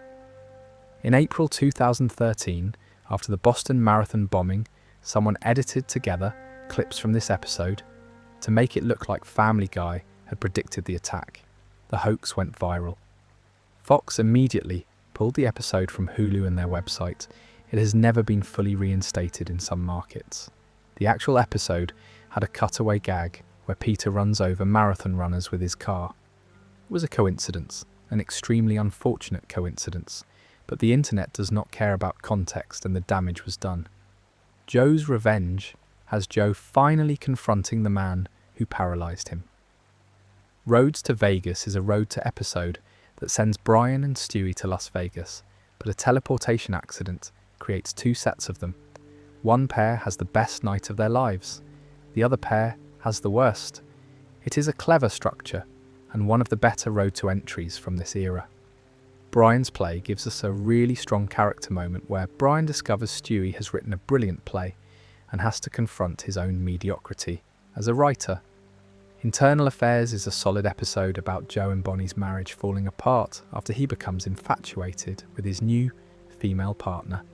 And Christmas Guy is, well, let me not get ahead of myself, because to talk about Christmas Guy, we need to talk about the episode that comes 2 episodes before it. Season 12. This is the one. If Season 8 is the creative peak of Family Guy, then Season 12 is the most talked about, and not necessarily for the right reasons. The season has 21 episodes, and it starts normally enough. Finders Keepers has the family going on a treasure hunt around Quahog. Vestigial Peter has Peter discovering he has a vestigial twin. Quagmire's Quagmire has Quagmire meeting a woman who is even more sexually voracious than he is. These are all fine standard Family Guy episodes. Then episode 6 happens, Life of Brian, air date November 24th, 2013. Brian Griffin is hit by a car and dies, not in a cutaway, not in a dream sequence, not in a simulation. Brian actually dies. There is a funeral. The family grieves. They go to an animal shelter and adopt a new dog named Vinny, voiced by Tony Sirico from The Sopranos. Brian is dead. The internet completely lost its mind. I mean that sincerely. The reaction was unprecedented. People were furious. There were petitions with over 100,000 signatures demanding Brian be brought back. Death threats were sent to the writers. It trended worldwide on social media. News outlets covered it like it was an actual death. The IMDb rating for Life of Brian plummeted, not because the episode itself was bad, but because fans were so angry at the decision that they tanked the score out of spite. Now, was the episode actually bad? Honestly, no. The death scene itself is really sad. The family's reaction is moving. Stewie desperately trying to fix his broken time machine to save Brian is heartbreaking. Vinny is actually a pretty charming replacement character. Tony Sirico brings a warmth and humour to the role that makes you think, okay, maybe this could work if they committed to it. But they did not commit to it. 2 episodes later. Christmas Guy. Stewie spots his past self at the mall buying a toy he remembers purchasing just before Brian died. He realises he can steal the time return pad from his past self and save Brian. He goes back in time, pushes Brian out of the way of the car. Brian lives. Vinny is erased from existence because he was never adopted. Stewie saved the day. 2 episodes. Brian was dead for 2 episodes. The whole thing was a stunt. A very effective stunt in terms of generating publicity, but a stunt nonetheless. And I think it damaged the show's credibility in a way it never fully recovered from. Because after this moment, nothing in Family Guy carries real stakes. Anytime something significant happens, the audience knows it can be undone. Any death can be reversed. Any change can be reset. The show taught its audience not to invest emotionally, because nothing is permanent. That said, Christmas Guy, taken on its own merits, is a really good episode. The time travel mechanics are clever. Stewie saying goodbye to Vinny is sweet. Brian being grateful and confused is funny. If you can separate it from the cynical marketing exercise, it was clearly designed to be, it works. The other big event of Season 12 is Cleveland's return. The Cleveland show was cancelled after 4 seasons and 88 episodes in 2013. Cleveland Brown and his new family move back to Quahog. It is handled pretty casually. He just shows up again. The Guy group is back together. Business as usual. I always thought it was strange how little fanfare his return got, considering he had been gone for years. But I guess the show figured his audience overlap was so high that most viewers already knew what he had been up to. He's Blowak is the episode that officially reintegrates Cleveland. Chap Stewie has Stewie travelling back in time to stop his own conception. he ends up being born into a wealthy British family instead, and discovers the grass is not greener. Grim Job retells fairy tales with the Family Guy cast. Peter Problems has Peter losing his job and Lois becoming the breadwinner. Herpy the Love Saw has Brian deliberately giving Stewie and Chris herpes, which is awful even by this show's standards. Season 12 is remembered almost entirely for the Brian death arc, which is a shame because there are some decent episodes buried in there, but the sheer volume of conversation around those two episodes overshadows everything else. Season 13 opens with the most anticipated crossover in animation history. The Simpsons guy, 44 minutes. The Griffins flee Quahog after Peter's offensive comic strip goes viral, and they end up stranded in Springfield. Homer and Peter become friends. Stewie and Bart bond over prank calls. Brian and Santa's little helper interact. Meg and Lisa connect. It all builds to a massive fight between Homer and Peter that destroys Springfield. Was it good? It was fine. Honestly, I think the hype was always going to be impossible to live up to. 25 years of fans imagining what a crossover between these two shows would look like. And the result is a competent but not spectacular episode that functions more as a fan service event than a great piece of storytelling. The Homer versus Peter fight is fun in an over-the-top way. The meta jokes about the show's rivalry are clever, but it does not change your life or anything. It is a thing that happened. You watched it, you moved on. The rest of season 13 is pretty standard fare. Stewie is enceinte, has Stewie impregnating himself with Brian's DNA to test whether their friendship can survive having a baby together. It is as weird as it sounds. Fighting Irish has Peter travelling to Ireland to find his biological father. Once Bitten brings back Peter's annoying skin tag. These are all perfectly watchable episodes that you will forget about 5 minutes after they end. Season 14 continues the trend of diminishing returns. 20 episodes, the highlights are scattered and the lows are more frequent. Pilling them softly has Stewie diagnosed with ADHD and Brian abusing his Adderall. It is a funny premise that does not quite go far enough. Peter's sister introduces Peter's physically abusive sister, Karen, as a new antagonist. The Peter and Karen wrestling match is entertaining, but the character never really catches on as a recurring presence. Candy Quahog Marshmallow has Quagmire's trip to Japan, turning into an accidental career as a Japanese game show host. It is one of those episodes that works purely on the absurdity of the situation. Ice the Peanut Butter Kid has Stewie getting a job as a child actor. The biggest talking point from season 14 is probably the episode Run, Chris, Run, where Chris begins dating the school's popular girl, Connie D'Amico. Or maybe it is Guy Robot, where Peter builds a robot best friend. These episodes are all perfectly fine, but none of them demand your attention. I think what frustrates me most about this era of the show is that you can still see flashes of greatness. Every few episodes, there will be a joke or a scene or a concept that reminds you these are talented writers who are capable of producing brilliant comedy. But then the next episode will be 22 minutes of Peter doing something stupid with no real payoff and 17 cutaway gags that range from mildly amusing to completely pointless. The ratio of great to good to forgettable keeps shifting in the wrong direction. Season 15 does not do much to reverse this trend. 20 more episodes. Peter bounces between various new careers as he tends to do. He becomes a mall Santa, a deaf DJ, a food truck owner.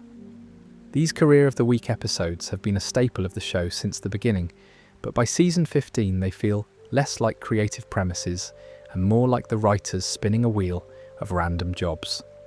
The standout of this season is probably Passenger Fatty 7, which is a die-hard parody set on an airplane. It is well executed and genuinely exciting for Family Guy. Chris has got a date. Date has Chris dating Taylor Swift, who sabotages the relationship to mine it for songwriting material. Given everything that has happened with Taylor Swift's public persona since this episode aired in 2017, it feels weirdly prescient. The show was making fun of her tendency to weaponize breakups for content years before the general public caught on. The Boys in the Band has a fun musical element with Peter starting a band. Bookie of the Year has Peter getting addicted to gambling. These are competent episodes that do their job without excelling at it. I also want to mention that the show's live viewership has been declining steadily throughout this entire stretch. Season 15 averaged about 3.9 million viewers, down from 7.9 million when the show came back in Season 4. That is a 50% drop. Now, the show's streaming numbers are still massive. Family Guy has consistently been one of the most streamed shows on Hulu and eventually ranked as the 4th most streamed show across all digital platforms in the first half of 2025. So people are absolutely still watching this show. They're just watching it on their own schedule. Often late at night, often as background noise, often to fall asleep to. Again, probably not unlike how you're experiencing this video right now. For ranking purposes, this entire block of seasons 11 through 15 is what I would call the reliable middle. There are very few episodes I would actively recommend to someone who has never seen the show, but there are also very few I would tell them to skip. It is comfortable television. It is the sitcom equivalent of putting on your favourite sweatshirt. You know exactly what you're getting. Yeah, it is not going to surprise you. It is not going to challenge you, but it is going to be there when you need it. And sometimes that is enough. The standouts from this era are Road to Vegas and Life of Brian from the early seasons. The Simpsons Guy is more of an event than a great episode, but it belongs in the conversation. Brian's play is underrated, and Christmas Guy is genuinely good if you can forgive its existence as a marketing stunt. At the bottom, you have episodes like Turban Cowboy, which is remembered for all the wrong reasons. Herpy the Love Saw, which is just mean-spirited in a way that is not fun. And a handful of forgettable late-season entries that I had to look up the titles of because I could not remember a single thing about them. The show was now well into its second decade. More than 300 episodes had aired. And the big question hovering over everything was not whether Family Guy was still good. It was whether Family Guy still had something to say. Because the next few seasons would be the ones where the show started looking at itself in the mirror and wondering what it saw. There is another aspect of the show I have not really touched on yet, and that is the music. Family Guy is quietly one of the most musically ambitious shows in all of animation. The composer, Walter Murphy, who has been with the show since the very beginning, uses a full orchestra to score each episode. That is unusual for a half-hour animated comedy. Most shows use synthesized music or a small ensemble. Murphy treats every episode like a film using big band swing and Broadway-style arrangements to create this constant, comedic dissonance between what is happening on screen and what you're hearing. And then there are the original songs. Family Guy has produced some genuinely great musical numbers over the years. The FCC song from PTV. The Bird is the Word sequence from I Dream of Jesus. The Bag of Weed song from Season 7's episode 420. Prom Night Dumpster Baby. You Have AIDS, Ship Hoopy. These songs are not just throwaway gags. They are fully produced musical numbers with real arrangements and real vocal performances. A 25th anniversary EP was even released digitally in 2024, featuring some of the show's most popular songs. Seth MacFarlane's own vocal talents are a huge part of why the music works so well.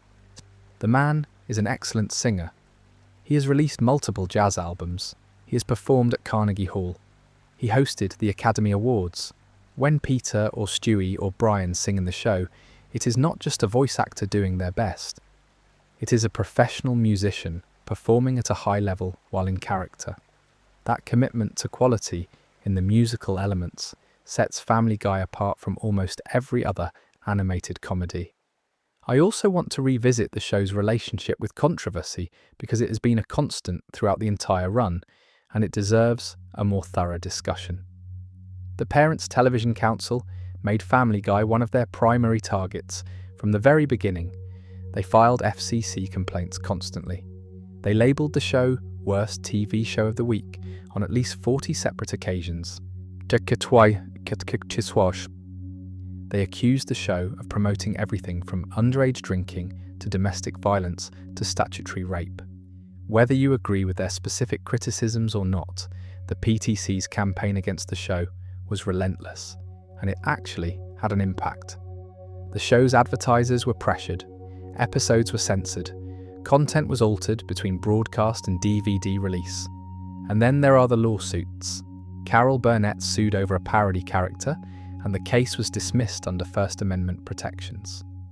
Art Matrano sued over a parody of his magic act in the Stewie Griffin direct-to-DVD movie, and that was also dismissed. There was a legal dispute over the song I Need a Jew. Each time the court sided with Family Guy's right to parody and satire.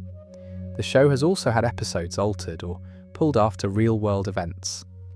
Turban Cowboy after the Boston Marathon bombing, as I mentioned. Certain episodes have been censored on streaming platforms compared to their original broadcasts. The uncut DVD versions of episodes sometimes contain significantly more content than what airs on Fox or appears on Hulu. It is a strange position for a television show to occupy. Family Guy exists in this space, where it is simultaneously one of the most popular shows in the world and one of the most complained about. It is a mainstream hit that operates like an underground comedy. It says things that network television is not supposed to say. It shows things that are supposed to be too offensive for prime time. And yet it has been running for over 25 years on a broadcast network during the family hour. The tension between what the show wants to be and what the network allows it to be is one of the most fascinating, ongoing conflicts in television. I think this tension is actually what keeps the show alive creatively, even during its weaker seasons. Because even when the plots are formulaic and the cutaways are lazy, the show still has this punk rock energy, this willingness to be the thing that makes people uncomfortable. It does not always succeed. Sometimes it is offensive for the sake of being offensive with no comedic payoff. Sometimes the boundary pushing feels less like artistic bravery and more like a bored teenager trying to get a reaction, but the intent is always there. And I would rather watch a show that swings and misses than one that never swings at all. Looking at the show's awards history, it is clear that the industry recognizes this. Family Guy has been nominated for 32 Primetime Emmy Awards and won 9 of them. Seth MacFarlane personally won Outstanding Voiceover Performance 4 times. Alex Borstein won it once. The show was the first animated series to be nominated for Outstanding Comedy Series since The Flintstones in 1961. That happened in 2009, and even though it did not win the nomination itself, was a landmark moment for adult animation. The show has also won 3 Annie Awards, including Best Directing for Peter Shin's work on the revival premiere North by North Quahog, 3 Golden Reel Awards for sound editing, a Saturn Award for Blue Harvest, 6 wins and 33 nominations from the Online Film and Television Association, multiple Teen Choice Awards and People's Choice Awards. It has been ranked 7th on IGN's Top 100 Animated Series of all time, and it has earned a Grammy nomination for Best Song Written for Visual Media for the track Christmas Time is Killing Us. That is an impressive legacy for a show that was cancelled twice before it even completed 3 seasons. One final thing I want to talk about before I wrap this up is what Family Guy means as a sleep video. Because I think there is something interesting about the fact that this show, more than almost any other, has become the thing people put on when they want to fall asleep. It is the rhythm, the cadence of Peter's voice, the predictable structure, the fact that you do not need to pay close attention because even if you miss 5 minutes of cutaways, you have not missed any plot. It is comfort food for your ears.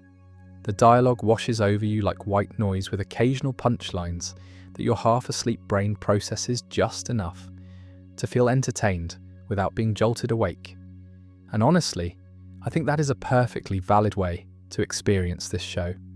Not every piece of entertainment needs to be consumed with rapt attention and critical analysis. Sometimes, a show's greatest gift is being there when you need something familiar and easy and low stakes to ease you into sleep. Family Guy has been doing that for millions of people for over 2 decades. That is its own kind of legacy.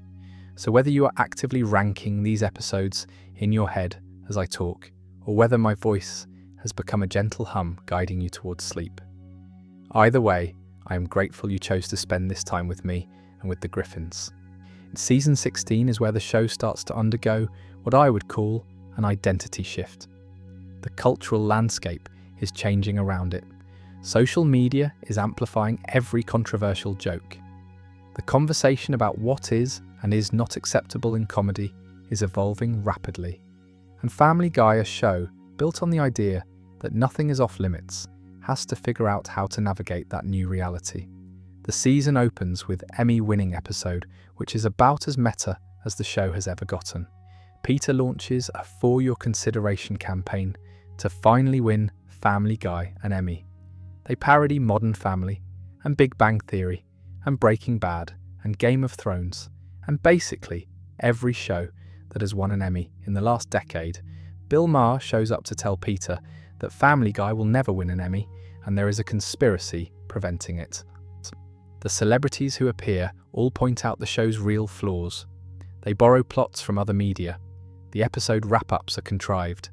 Characters of colour are voiced by white actors. It is surprisingly self-aware and honest.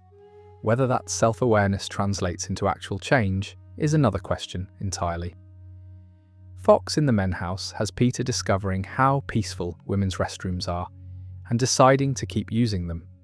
It is a premise that could easily be terrible, but it is handled with enough absurdity that it works as comedy.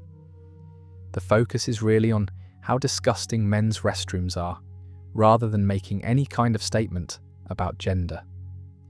This season also features a couple of episodes that deal with the changing cultural climate more directly.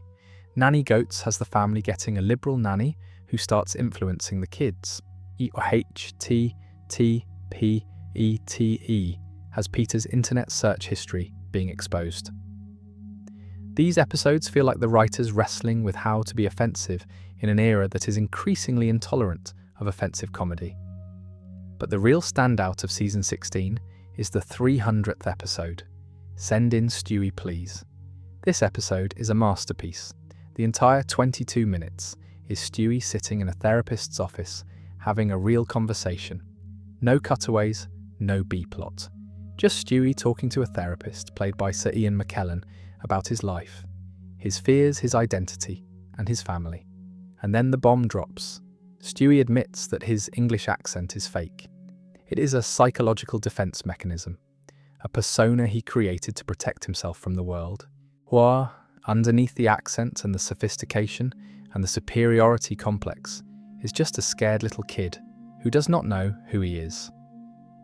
It is one of the most genuine and emotionally resonant moments in the entire series, for a show that usually keeps its characters at arm's length from any real introspection. This episode tears down all the walls and lets you see who Stewie really is. Send In Stewie. Please is the kind of episode that reminds you what this show is capable of when it takes itself seriously for 22 minutes. It proves that the talent is still there. The writers can still produce something beautiful and moving and funny all at the same time. The question is why they do not do it more often. The season ends with Peter falls in a coma, where Peter enters a coma and has conversations with God and death and various deceased characters. It is a solid finale that gives the show a rare moment of philosophical reflection, even if it resets everything by the end as usual. Season 17 aired from September 2018 to May 2019, and this is where the Trump era fully infiltrates the show. Regarding Carter has Peter becoming the White House press secretary. The family moves to Washington, D.C. Trump sexually harasses Meg. Peter resigns. It is one of those episodes where the real-world events are so absurd that the show's parody can barely keep up.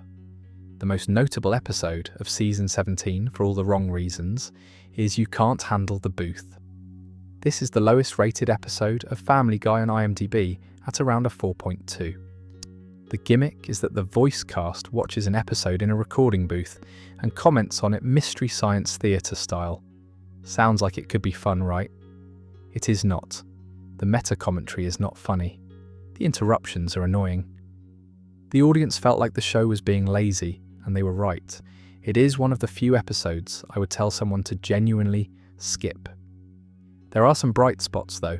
Married with Cancer has Brian marrying a woman with terminal cancer, who then unexpectedly recovers, leaving Brian stuck in a marriage he only entered out of sympathy. It is actually a pretty clever setup that generates real comedy from an uncomfortable situation. Griffin Winter Games has the family competing in their own Olympics. Trans Fat has Peter becoming transgender for competitive eating advantages, which is about as subtle as you would expect.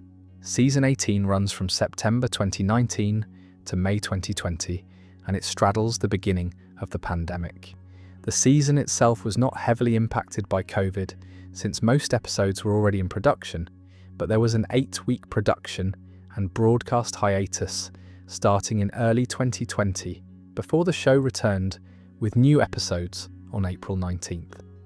Yacht Rocky has the family on a yacht rock cruise that goes wrong. Holly Bibble retells Bible stories. Christmas is Coming has the holiday special. These are all competent, middle-of-the-road episodes.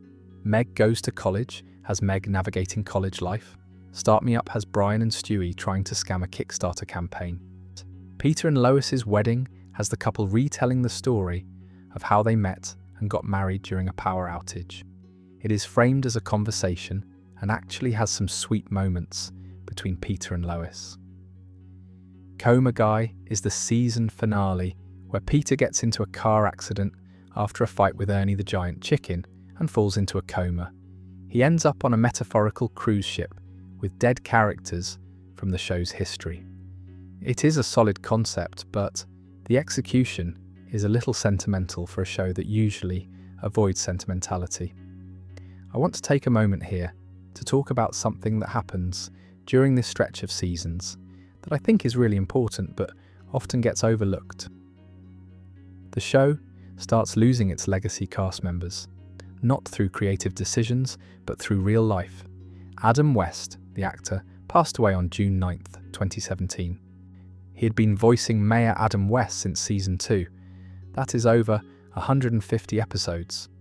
His version of the character was this delightfully insane non-sequitur spouting lunatic who ran the town with the competence of a golden retriever. He was one of the best recurring characters the show ever had. After his death, the character was written out and eventually replaced in season 19 by Mayor Wild West, voiced by Sam Elliott. It is a respectful transition, but nothing can really replace what Adam West brought to the role. Carrie Fisher, who voiced Peter's boss, Angela, passed away on December 27th, 2016. Her character was quietly written out as well.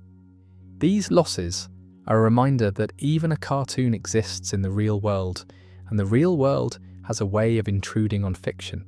Yeah, season 19 aired from September 2020 to May 2021, and this is the pandemic-era season.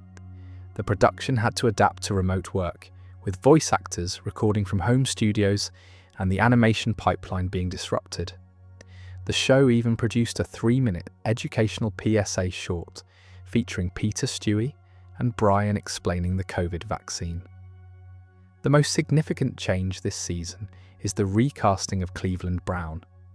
Mike Henry, who had voiced Cleveland since the very first episode, publicly stepped down in June 2020, stating that persons of colour should play characters of colour. Arif Zahir was announced as the new voice of Cleveland on September 25th, 2020, and took over beginning around season 20. Henry had voiced the character for over 300 episodes across both Family Guy and The Cleveland Show, when it was a major change that the show handled relatively smoothly. Zahir does a solid job capturing Cleveland's speech patterns while bringing his own subtle differences to the role. The season premiere Stewie's First Word is a standout. Stewie finally says his first word in front of the family, and it is a swear word dropped right in the middle of church.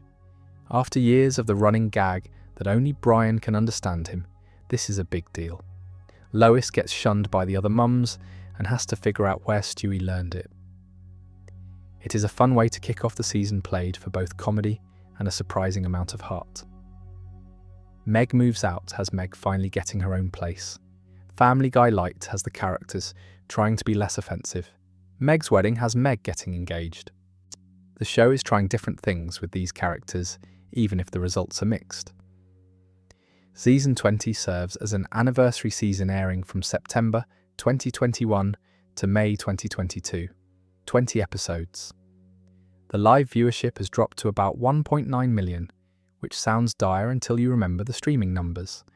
This is a show that has completely transitioned from a broadcast television hit to a streaming juggernaut. The people watching it live on Fox on Sunday nights are almost an afterthought compared to the millions watching on Hulu. LASIK instinct has Lois accidentally blinding herself during a botched LASIK surgery. The Lois quagmire has Lois developing a crush on Joe to make Peter jealous. Christmas Crime has Brian destroying a nativity scene while drunk driving and having to face the consequences. Mr. Act has Peter hurting himself on Lois's exercise bike and his voice going up several octaves. Snap Dad has Peter discovering he can snap his fingers and uses it to solve every problem. Brief Encounter has Peter and Quagmire accidentally swapping personalities after exchanging underwear at a laundromat. These are all fine. They are all watchable. They are all forgettable within a week. I think the most interesting episode of Season 20 might be the series' retrospective elements. The show is now over 20 years old, and it is starting to look back at its own history more frequently. Characters reference things that happened 10 or 15 seasons ago. There are callbacks to episodes that aired when some current viewers were not even born yet. It creates this strange layered quality where the show is simultaneously for long-time fans who remember the early days, and new viewers who discovered it on streaming and are just watching whatever comes on. The production during this era is interesting too. Seth MacFarlane has not actually written a script for the show since around 2010. He focuses on voice acting and executive producing. The day-to-day running of the show falls on showrunners Alex Sulkin and Richard Apple, who have been with the series for years. It is a well-oiled machine at this point. Nobody is reinventing the wheel. They know what works, they know the audience. They deliver a reliable product 20 episodes a year. Whether that reliability is a strength or a weakness depends on what you want from the show. If you want the bold creative swings of the Blue Harvest era, you will be disappointed. If you just want 22 minutes of competent animated comedy with some good laughs scattered throughout, then these seasons deliver exactly that. For ranking purposes, the clear standout from this entire stretch is Send In, Stewie Please, from Season 16. That episode belongs in the conversation for best of the entire series. After that, you have scattered highlights like Married with Cancer and the various holiday specials, and a couple of surprisingly good Meg episodes. But the majority of episodes from seasons 16 through 20 exist in this massive middle tier where everything is fine and nothing is essential. At the bottom of this era's ranking, you have You Can't Handle the Booth, which I genuinely think might be the worst episode of the entire series.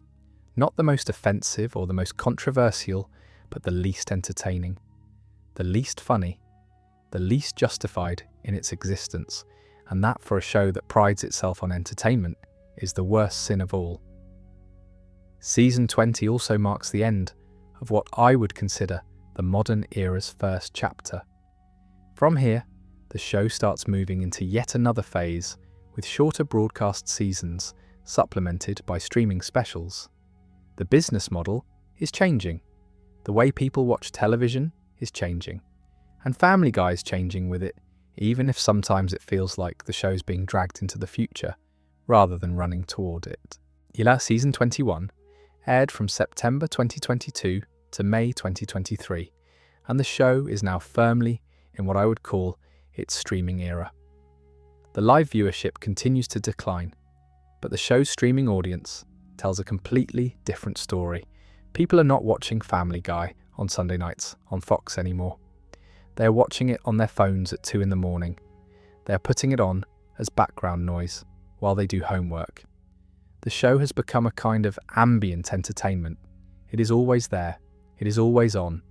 It is comfortable and familiar, and that is exactly what a lot of people want from it at this point. The Griffin's premiere for this season involves the family taking a road trip to the last remaining blockbuster video. There is something perfectly meta about a show that was saved by DVD sales, making an episode about the death of the DVD rental industry. Other episodes include Peter navigating parodies of Oscar-winning films, and Stewie accidentally stowing away in Quagmire's luggage to Paris. Con Heiress has a fun premise with Brian pretending to be a wealthy heiress's companion dog. Oscar's Guy does the cinematic parody thing with Peter imagining himself in various award-winning films. Lois Quagmire, wait, I already covered that one in the previous section. These seasons really do start to blend together. I think the most interesting thing about season 21 is not any individual episode, but the overall vibe. The show has accepted what it is. It is not trying to recapture the glory days of seasons 5 through 8. It is not trying to make big cultural statements. It is just being Family Guy, week after week, episode after episode. There is a workmanlike quality to it that I actually kind of respect, even if it does not make for the most exciting television. Season 22 runs from October 2023 to April 2024, and this is where things start to change structurally. Only 15 episodes this season, down from the standard 20. This shorter order becomes the new normal going forward as the show transitions more towards streaming specials to supplement the broadcast run. Meg does something interesting this season. She serves as a surrogate mother for Bruce and Jeffrey, which gives her character more to do than the usual punching bag routine. It is genuinely refreshing to see Meg in a storyline that treats her with some measure of dignity, even if the show cannot resist undermining that with jokes at her expense. Peter risks the house on a reverse mortgage endorsed by Tom Selleck. Lois discovers that her tears make Meg's cookies taste exceptional. These are exactly the kinds of premises that Family Guy has been mining for 20 plus years, and at this point the writers can execute them in their sleep, which is both a compliment and a criticism. The show is also getting more experimental with its holiday episodes. Starting around this time, Fox and Hulu work out a deal where the show produces Hulu exclusive specials that air before the broadcast season begins. It is a new wrinkle in the business model, and it speaks to how much the streaming landscape has reshaped the way television is produced and distributed. Season 23 is a 20-episode season, but it is split between platforms. 2 Hulu-exclusive holiday specials aired in October and November 2024. The remaining 18 episodes premiered on Fox starting in February 2025. The season finale aired in July 2025. Peter replaces Brett Kavanaugh on the Supreme Court. Meg dates the son of the giant chicken. Peter stars in a Top Gun parody. The show is still finding ways to plug into the cultural moment, even if the jokes feel more surface level than they used to. The big news from this era is the mega renewal deal announced on April 2nd, 2025. Family Guy was renewed for 4 additional seasons through season 28, which would take the show into the 2028 to 2029 television season. That is an unprecedented commitment to a show that is already 26 years old at this point. Disney clearly sees value in keeping the Family Guy machine running. Whether that value comes from the broadcast ratings or the streaming numbers or the merchandise or the sheer brand recognition is probably a combination of all of the above. Season 24 is currently airing as I record this. It premiered with a Hulu Halloween special on October 6th, 2025, followed by a Christmas special on November 28th, 2025. The Fox broadcast premiere was February 15th, 2026. The edible arrangement from the current season has an interesting premise. Brian's weed gummies accidentally get consumed by Stewie, who gets high and ends up bonding with Lois in a way they never have before. They can suddenly communicate as equals. Lois discovers Stewie's long-running desire to kill her and surprisingly accepts it. It is one of those episodes that uses an absurd setup to arrive at a genuinely sweet character moment. The relationship between Lois and Stewie has been one of the most underexplored dynamics in the show, so it is nice to see them finally address it head-on. Pumpkin Spice Girls has Meg discovering pumpkin spice lattes and then conspiring with Lois to steal the formula when the seasonal offering ends. Manfest Destiny has Peter and the guys getting shipwrecked on Fire Island, while Chris and Brian perform a lobotomy on Stewie to fix his social media addiction. Dear Francis has Peter calling out the name Francis during sex, leading Lois to believe he is thinking about his deceased father, when it turns out he is thinking about a waitress at the bar. These are all fine episodes. They are not going to change anyone's opinion about the show at this point. If you still like Family Guy, you will enjoy them. If you stopped watching years ago, nothing here is going to bring you back. And that brings us to the part of this video that you have either been waiting for this entire time, or you have long since fallen asleep during. Either way, let us rank this thing. Now, I want to be real with you. I am not going to read 450 episode titles in order from worst to best. We would be here until the sun burns out. Instead, I am going to do this in tiers because I think that gives you a much better sense of how I feel about the show as a whole, rather than arguing over whether episode 217 is slightly better or worse than episode 218. Starting at the very top, the S tier, the absolute classics, the episodes that I would show to someone who has never seen Family Guy to prove it is worth their time. Road to the Multiverse is number 1. Full stop, no debate. Season 8, Episode 1. The parallel universe hopping with different animation styles and pitch-perfect jokes for every reality they visit. It is creative and funny, and visually stunning. 9.1 on IMDb, and it earns every fraction of that score. Brian and Stewie is right behind it. The bottle episode, The Bank Vault. It is two characters having a real conversation for 22 minutes. No cutaways, commercial-free. It is unlike anything else the show has ever done, and it is proof that Family Guy can be really moving when it wants to be. PTV from Season 4. The FCC musical number alone puts this in the Hall of Fame, but the whole episode is a masterpiece of satirical comedy about censorship and free speech. Blue Harvest, the first Star Wars parody, the production value, the commitment, the Saturn Award, it changed what people thought Family Guy was capable of.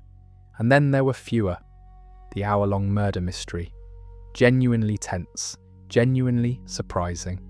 A creative high point for the series. Send in Stewie, please. The 300th episode, Stewie in therapy, the accent reveal. One of the most emotionally honest episodes of the entire run. Road to the North Pole, the Dark Christmas special, Emmy-winning sound mixing. Santa is dying. The elves are mutants. It should not work, and it absolutely does. Back to the pilot. Stewie and Brian go back to Season 1. Brian prevents 9/11. Multiple timeline versions of themselves show up. It is ambitious and clever and meta in the best way. Road to Germany. World War II with Brian, Stewie and Mort. Genuinely exciting action sequences for an animated sitcom. Road to Rhode Island, the original. The one that started it all, Brian and Stewie on a road trip. The template for everything that followed. Those are my top 10. I would put any of those episodes up against the best of any animated comedy ever made. The A tier is the next level down level. These are episodes that I think are genuinely great, but just short of all-time classic status. Da Boom from Season 2, a very special Family Guy freaking Christmas. The Thin White Line and Brian Does Hollywood as a two-parter. E Pateribus Unum, Petarded, Meet the Quagmires, I Dream of Jesus, Not All Dogs Go to Heaven. Something, something, something dark side. Life of Brian and Christmas Guy as a pair. The Simpsons guy for the event of it, even if the execution was just okay. Lottery Fever, Brian's play, extra large medium. Quagmire's dad, for pushing boundaries even if it stumbled. Passenger Fatty 7, Emmy-winning episode for the meta-commentary. The B tier is where the bulk of the show lives. This is 300 plus episodes of solid, reliable Family Guy, episodes that are entertaining while they're on, but do not stick with you after. Most of seasons 4 through 10 live here, large chunks of seasons 11 through 15. The better episodes of the later seasons. If you put one of these on randomly at 2 in the morning, you would enjoy it, and then not remember which one it was by breakfast. And honestly, there is nothing wrong with that. Not every episode of a 450 episode series needs to be a masterpiece. The C tier is the forgettable stuff. Episodes that are not bad exactly, but have nothing to recommend them. If you skipped these, you would not miss anything. A lot of seasons 16 through 23 live in this tier. The career of the weak episodes, the generic premise episodes, the ones where the A plot and B plot both feel undercooked, the episodes that exist to fill a 20 episode order and nothing more. And then at the bottom, the D tier, the genuinely bad episodes. There are fewer of these than you might expect for a show that has been running this long. You Can't Handle the Booth from season 17 is probably the worst for me. It is the least funny thing the show has ever produced. The meta-commentary is annoying. The format is broken. Nobody involved seemed to care. Peter Griffin, husband, father. Brother from season 3 has aged so badly that it is hard to watch. Herpy the love saw from season 12 is mean-spirited without being clever enough to justify it. A couple of the later Trump-related episodes from season 17 feel like they were written in a panic, with no real comedic vision behind them. But again, I want to stress that even the D-tier episodes of Family Guy usually have at least 1 or 2 good cutaways. That is the double-edged sword of the show's format. The cutaway gag structure means that even in a terrible episode, there is probably going to be one random 15-second bit that makes you laugh.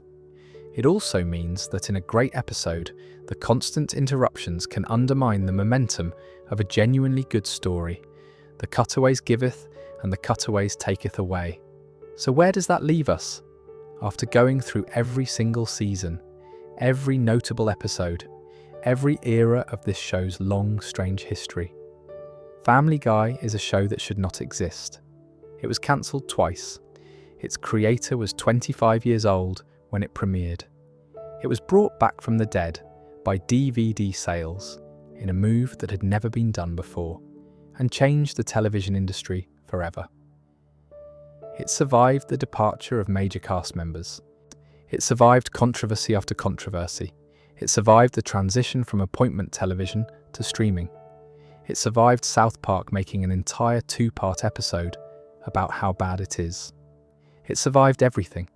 And looking at the show as a whole, I think the common wisdom about its quality arc is mostly correct. Seasons 1 through 3 are charming but rough. Seasons 4 through 8 are genuinely great. Seasons 9 and 10 are still really good. Seasons 11 through 15 are a slow decline from great to good to fine. And seasons 16 through 24 are a long plateau of consistent adequacy with occasional flashes of brilliance. But I also think the common wisdom misses something important. Family Guy, at its worst, is still watchable. I cannot say that about every long-running animated comedy. There are stretches of The Simpsons that are genuinely painful to sit through. There are seasons of other shows that I would rather do anything than rewatch. But Family Guy's floor is surprisingly high. Even the bad episodes have moments. Even the forgettable ones have cutaways that make you smirk. The show has figured out a formula that guarantees a baseline level of entertainment, and while that formula can sometimes prevent the show from reaching the heights it is capable of, it also prevents it from ever truly bottoming out. I think a lot of the frustration people have with the show comes not from it being bad, but from knowing it could be better. When you have seen Road to the Multiverse and PTV and Send In, Stewie, please, you know what these writers can do. you know what this animation team is capable of. You know that Seth MacFarlane and his cast can deliver performances that are funny and nuanced and really moving. And so, when you get another episode of Peter getting a random new job and 17 disconnected cutaways and a reset button ending, it feels like a waste of potential. Not a waste of time exactly, but a waste of what could be. Seth MacFarlane himself has not written a script for the show since around 2010. He focuses on his voice work and his executive producer role. The day-to-day creative decisions are made by showrunners Alex Sulkin and Richard Appel, who have been with the series for years. MacFarlane has spoken publicly about wanting to end the show at various points, but the networks keep renewing it because the business case is too strong. The streaming numbers are too good. The merchandise still sells. The brand recognition is global, and so Family Guy continues, renewed through season 28, at least 4 more years of episodes. By the time that deal concludes, the show will have been on the air for 3 decades. Over 500 episodes, an institution. I started this video by saying my relationship with Family Guy is complicated, and after going through every single episode of this series, I think it is even more complicated than I realised. There are parts of this show I genuinely love. The road to episodes are some of the best things adult animation has ever produced. The Brian and Stewie dynamic at its peak is as compelling as any duo in comedy. The show's willingness to go anywhere and do anything, even when it backfires, even when it offends, even when it falls flat, is admirable in a way. There is a fearlessness to Family Guy that I respect even when I'm cringing at the result, and there are parts of this show that frustrate me deeply. The treatment of Meg is genuinely uncomfortable in a way that stopped being funny a long time ago. Brian's character assassination over the years from lovable intellectual to insufferable hypocrite is a waste of a great character. The over-reliance on cutaways as a crutch for weak plotting. The occasional meanness that serves no purpose other than being mean. The episodes that feel like they were written on a Monday morning with a deadline of Friday, and no one cared enough to push for something better. But that is what happens with a show that runs for this long. You get everything. The highs and the lows, the classics and the clunkers, the moments that make you laugh until you cry, and the moments that make you reach for your phone because you have lost interest. Family Guy is not the best animated comedy ever made, but it might be the most resilient, cancelled twice, brought back by its fans, still running after more than 25 years. Still making people laugh at 2 a.m. when they should be sleeping. Which again is probably exactly what a lot of you are doing right now. If you are still awake, congratulations, you are a champion. If you fell asleep somewhere around season 9, honestly, I do not blame you. That is kind of the point of these videos anyway. Thank you for going on this journey with me. Through every episode of Family Guy, it has been exhausting and rewarding and frustrating and hilarious, just like the show itself. And now, I'm going to do what Peter Griffin would do after completing an impossibly long task. I'm going to sit on my couch, crack open a beer, and probably fall asleep, watching something familiar on television. It is what he would want. Good night, everybody.